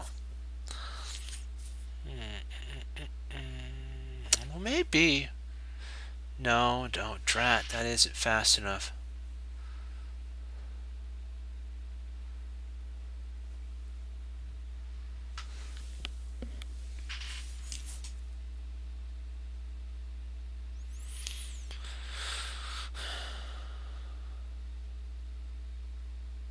Let's see here.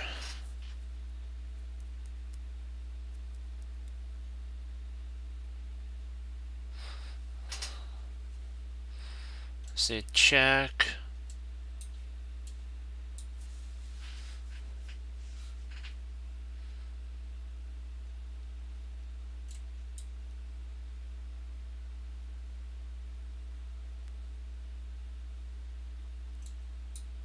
I believe that's it. I think queen takes is correct. Here, here, there. Nope. No, I was wrong. I'm wrong. Because the king can move over. Drat. If only he'd walked right in there.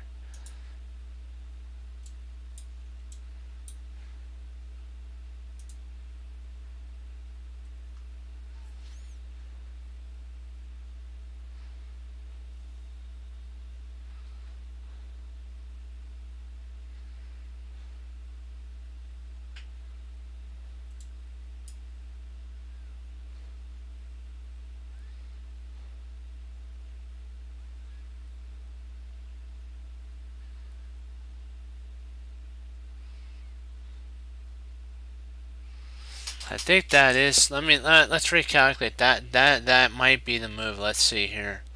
Okay, knight takes check, and if the king moves here, we just start the devastating onslaught. Actually, that would be close to mate. No, that would be mate, because if we played here, he played there, check, he would come up here, and then we would deliver checkmate. Yeah, so here. Now all we gotta do is calculate what happens if he moves here. Let's see, there. Okay, if he moves knight there, check. Rook check.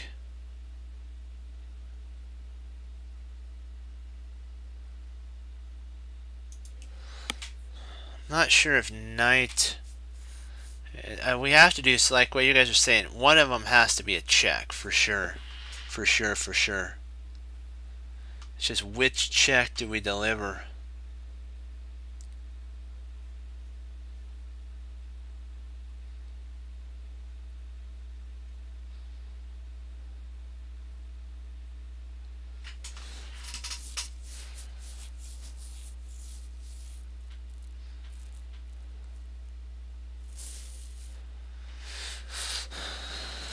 See there.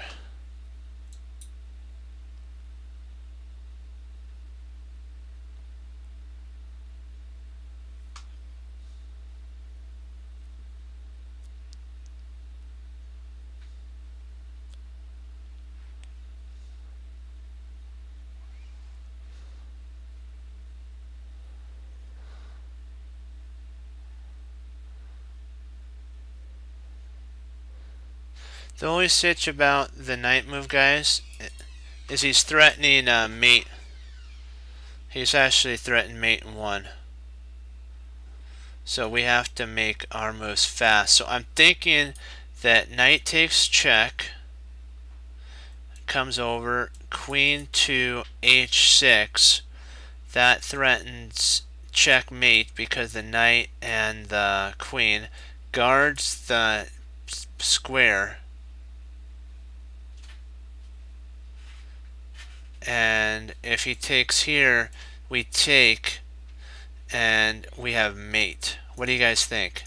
Here and here. I believe that's the correct move sequence, 100% correct.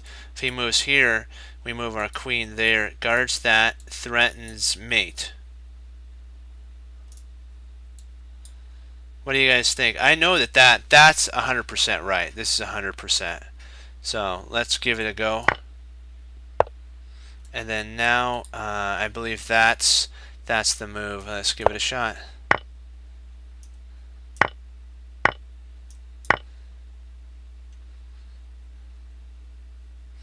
And then if he takes here, we get mate, or close to mate.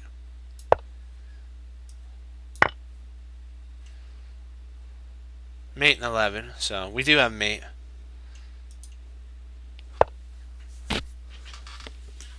You kind of got to think like Tal. Tal is, he's the king of all sacrifices. Yes, yes. And remember what we said about Hannibal says that there's always a move in the position. There's always a plan in the position. We just had to find it. The knight idea. Excellent job, fine guys. Excellent. It's that subtle little quiet move off to the side that sometimes has to be done correctly. Let's see here, but excellent find.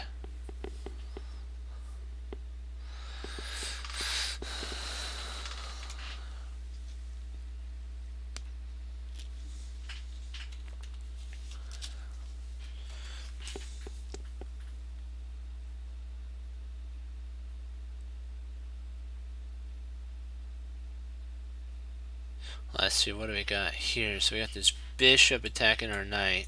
We got two knights hammering away at the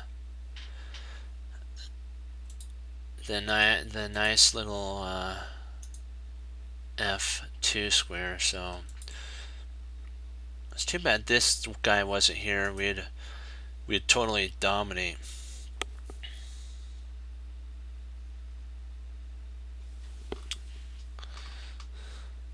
Interesting. That's an interesting find. Let's see, is there any counter that he can do? Not really.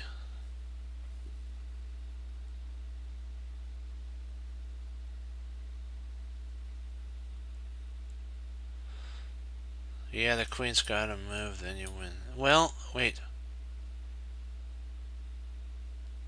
First of all, we have to get rid of this knight. The first move is bishop takes knight. That gets rid of that idea. You see, bishop takes knight. The knight is guarding this bishop. So first we have to remove the defender. Then after pawn takes, we drop that excellent idea on him. Do you guys see that? This is the only piece that's guarding that, and that would be, we would win back our material. And actually, we'd be up in exchange. What do you think? Then the pawn would take back, and bang, we drop right there. And it's forking the rook, the queen, and the bishop.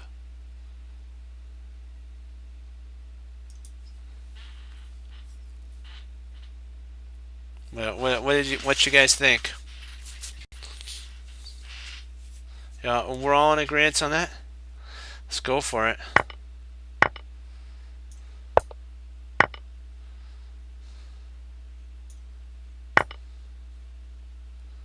Smack. Yes, you gotta like that. Gotta love it.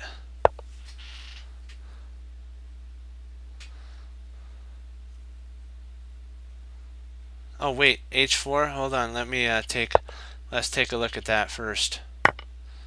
Somebody we were talking about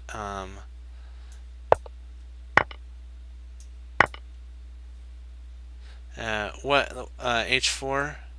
Oh, right there. Oh, I gotcha. H4. Yeah, that's an idea. That is an interesting idea as well. The only sitch is the knight can just come and attack, but that's a good find. You know what? You're looking for the mates. That's what matters. That was a great find. The only sitch was that knight. If the knight wasn't there, the idea would be right on. It's those small little changes in the position that are important. Like we had to remove the knight for that one idea to work. Can't believe he gave up his queen though. Exactly, 100% right. The knight did guard everything, and so when you remove that guy, boom, everything fell into place. Bang, bang, bang, bang. There we go. Okay. Let's see, what do we got here? What do we got? What do we got?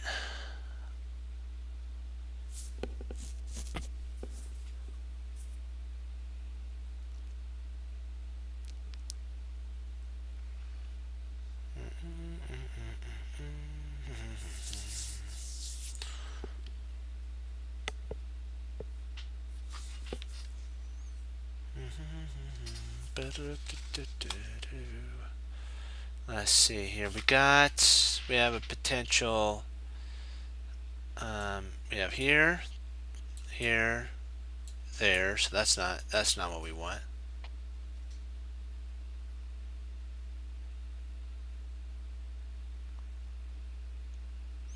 We don't want to win an exchange. We want to win the game. So can we find a move that wins the game for us?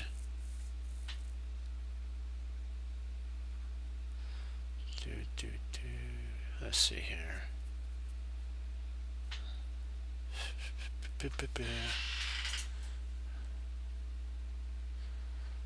Let's see.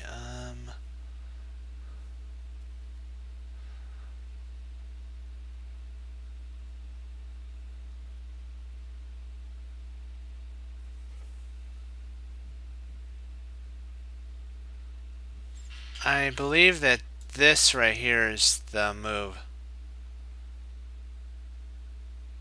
That's the winning move. Because if he takes here, we take, and then if takes, we can actually, I think, let me see. Here, here, here, there. Six. I don't know if that's right. What do you guys think? Knight, I'm thinking that because that does an attack on the queen.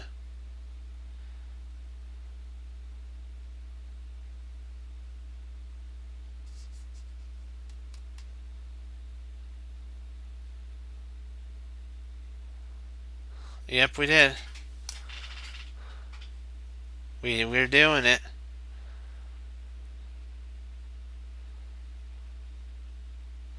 You know what? We're getting there. Hey, our goal is to continue to keep going up, up, up. That's the whole thing.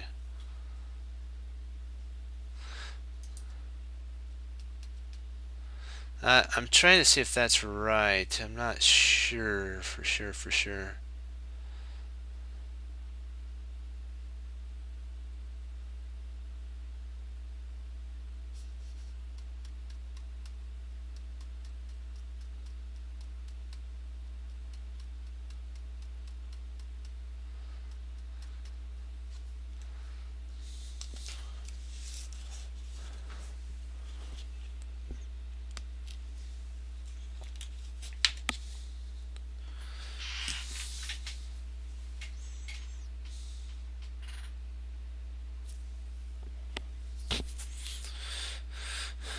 What do you guys think? Knight to c5?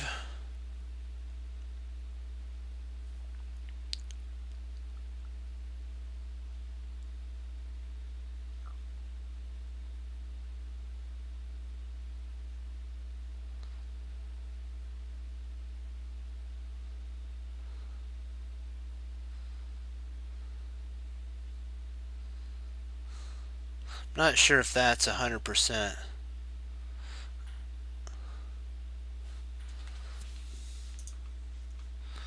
Trying to see if there's anything that potentially could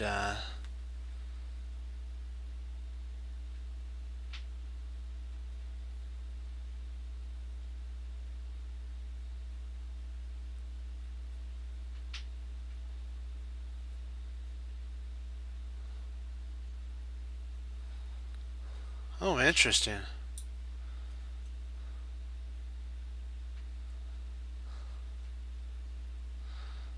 Wow, I totally missed that. That was a blind spot for sure. Let's see, is there anything that he can do?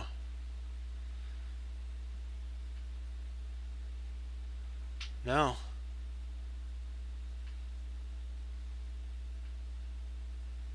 Nope. That's the idea. Because even if let's say we took here and he played knight takes, right?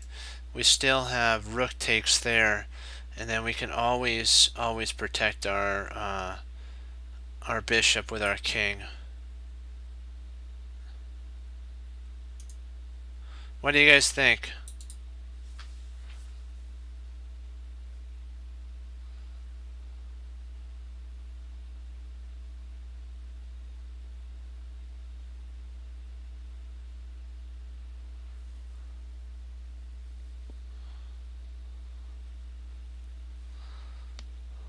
All right. I'm going to agree with it too. Come on. At this point, we take with our rook. Do you see that? What do you guys think?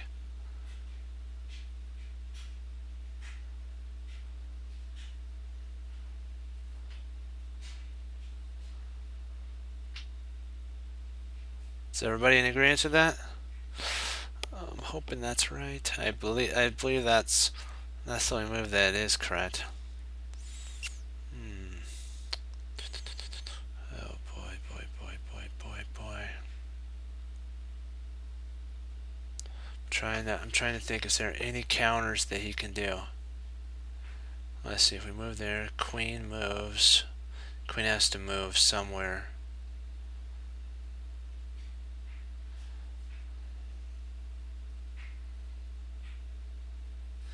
I don't see any drawbacks. Don't see anything. Oh boy. What do you guys think? Are we all on board with the takes? I think it is. Let's go for it.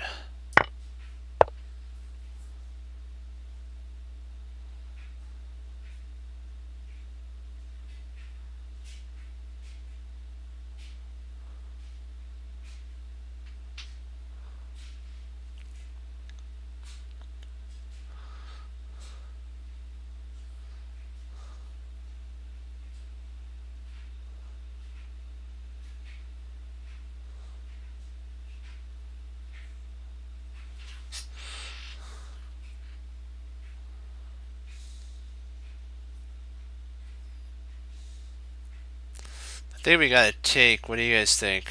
I think that's. And then at that point, we can actually take with. After that, we can take the pawn. So if we play, if we play queen takes, rook takes, and then bishop takes on g5. Is that right? What do you guys think?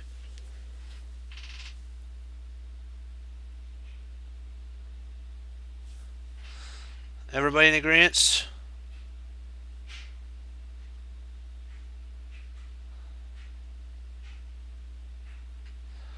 Okay, let's give her a go. Let's do it. Then it takes, and then here. Or nope. I'm sorry. There. Let's see if we is it here. I want to make sure. Oops. Let's turn on the. What are you doing? Why is it doing that? No.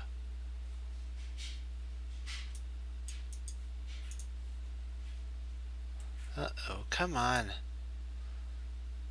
Let's see. So that is right. Okay, so it is. What? No, that can't be right. Yeah. So we retreat back. There we go. There we go. Retreat. Okay. That's right. Excellent. We'll do one more.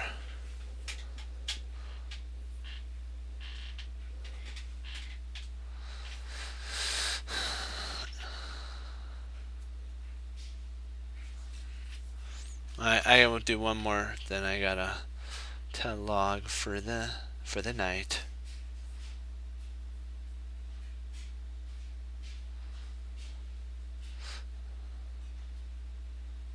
Then we'll pick up from here and to 2400 we go.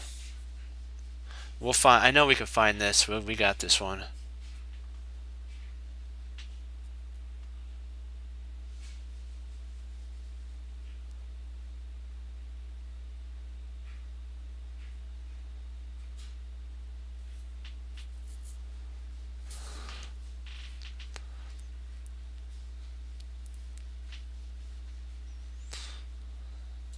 So I think, let's see if we I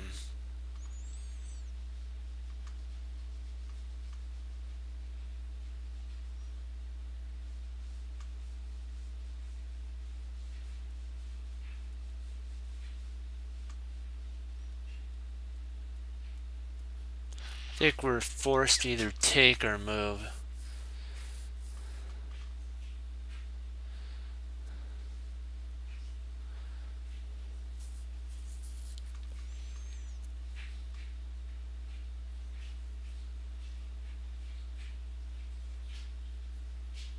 What do you guys think? Do we take or do we move?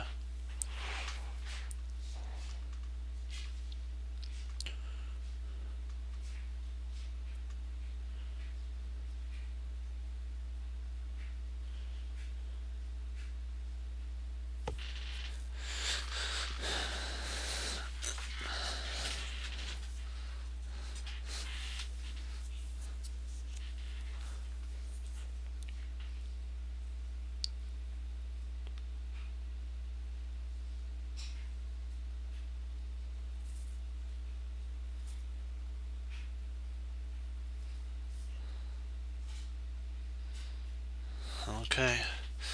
Whew. Let's give it a shot. Okay, now from here we have to decide.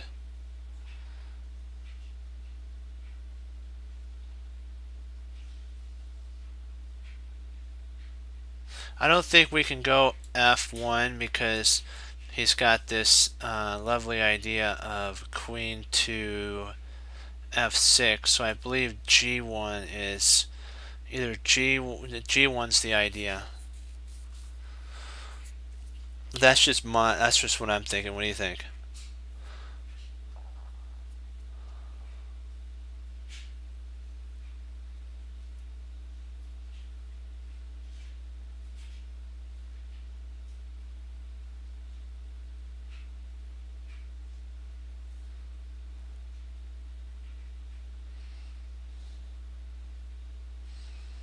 Ouch. Do we move up?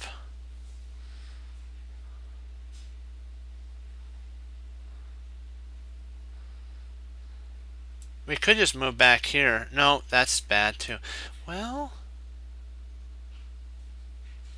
maybe just moving back to E1 is the idea.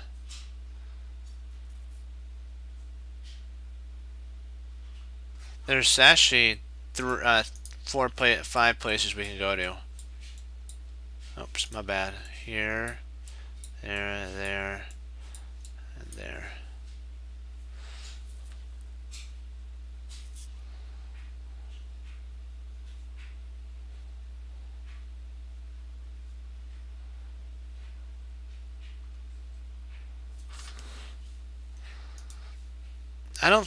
I think E1 and then we can play.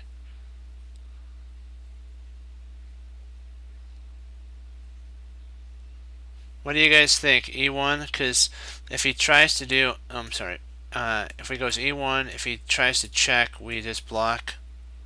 Hey.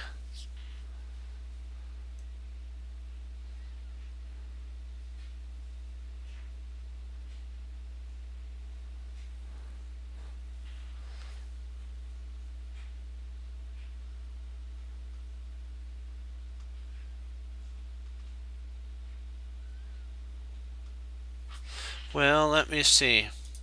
Okay, if we goes here, can't we just bring our rook over attacking his queen?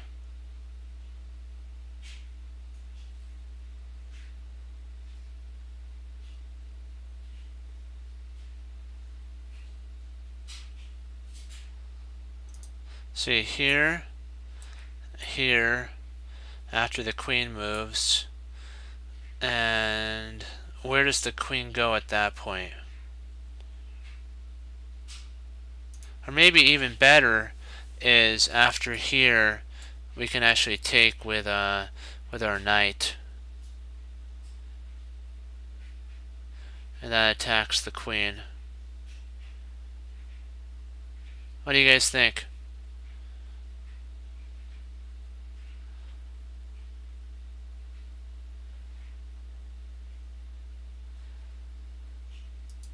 We have here, we have these two ideas if the queen comes here. What do you think, guys? I really believe that the only option that makes any protective safety, because if we move here, he's got that, and then if we move, he's got mate here. If we move here, he's got that. If we move, sorry, if he goes, yeah, if here, here, here, and then he checkmates. So the only two ideas that make any sense are here and here. I mean, Queen King E1 or King E2.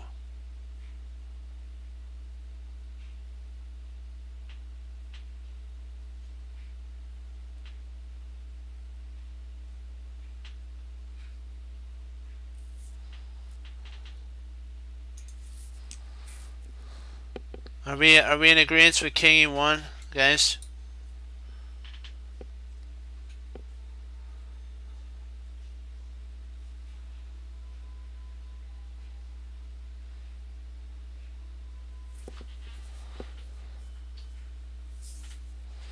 Okay.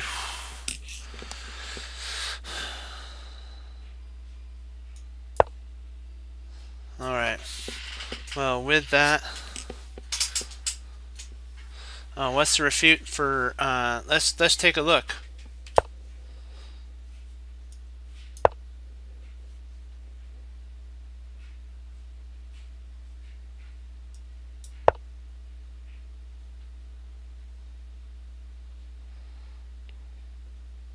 We're still ahead. Let's see about this. Well, how much do we get here? Oh, we get 2. We get 3. Snikes. That's power. So if he plays here, we just play there, and he has to retreat back. And then now we just hammer home. Oh man, we're winning. We're totally winning. Snikes, cool.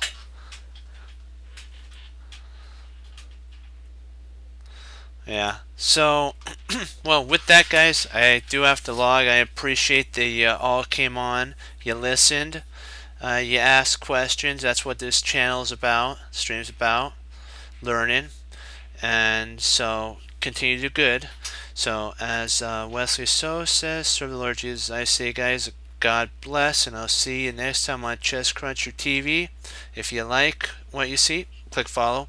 And remember, we always keep studying chess to get better, and continue to keep moving forward with your studies, and only look back to learn. It's never a mistake, it's a learning lesson. As Hannibal Smith says in A-Team, I love it when a plan comes together, and we do like it when we get those tactics, don't we, guys? Bye bye. Have a great rest of the night.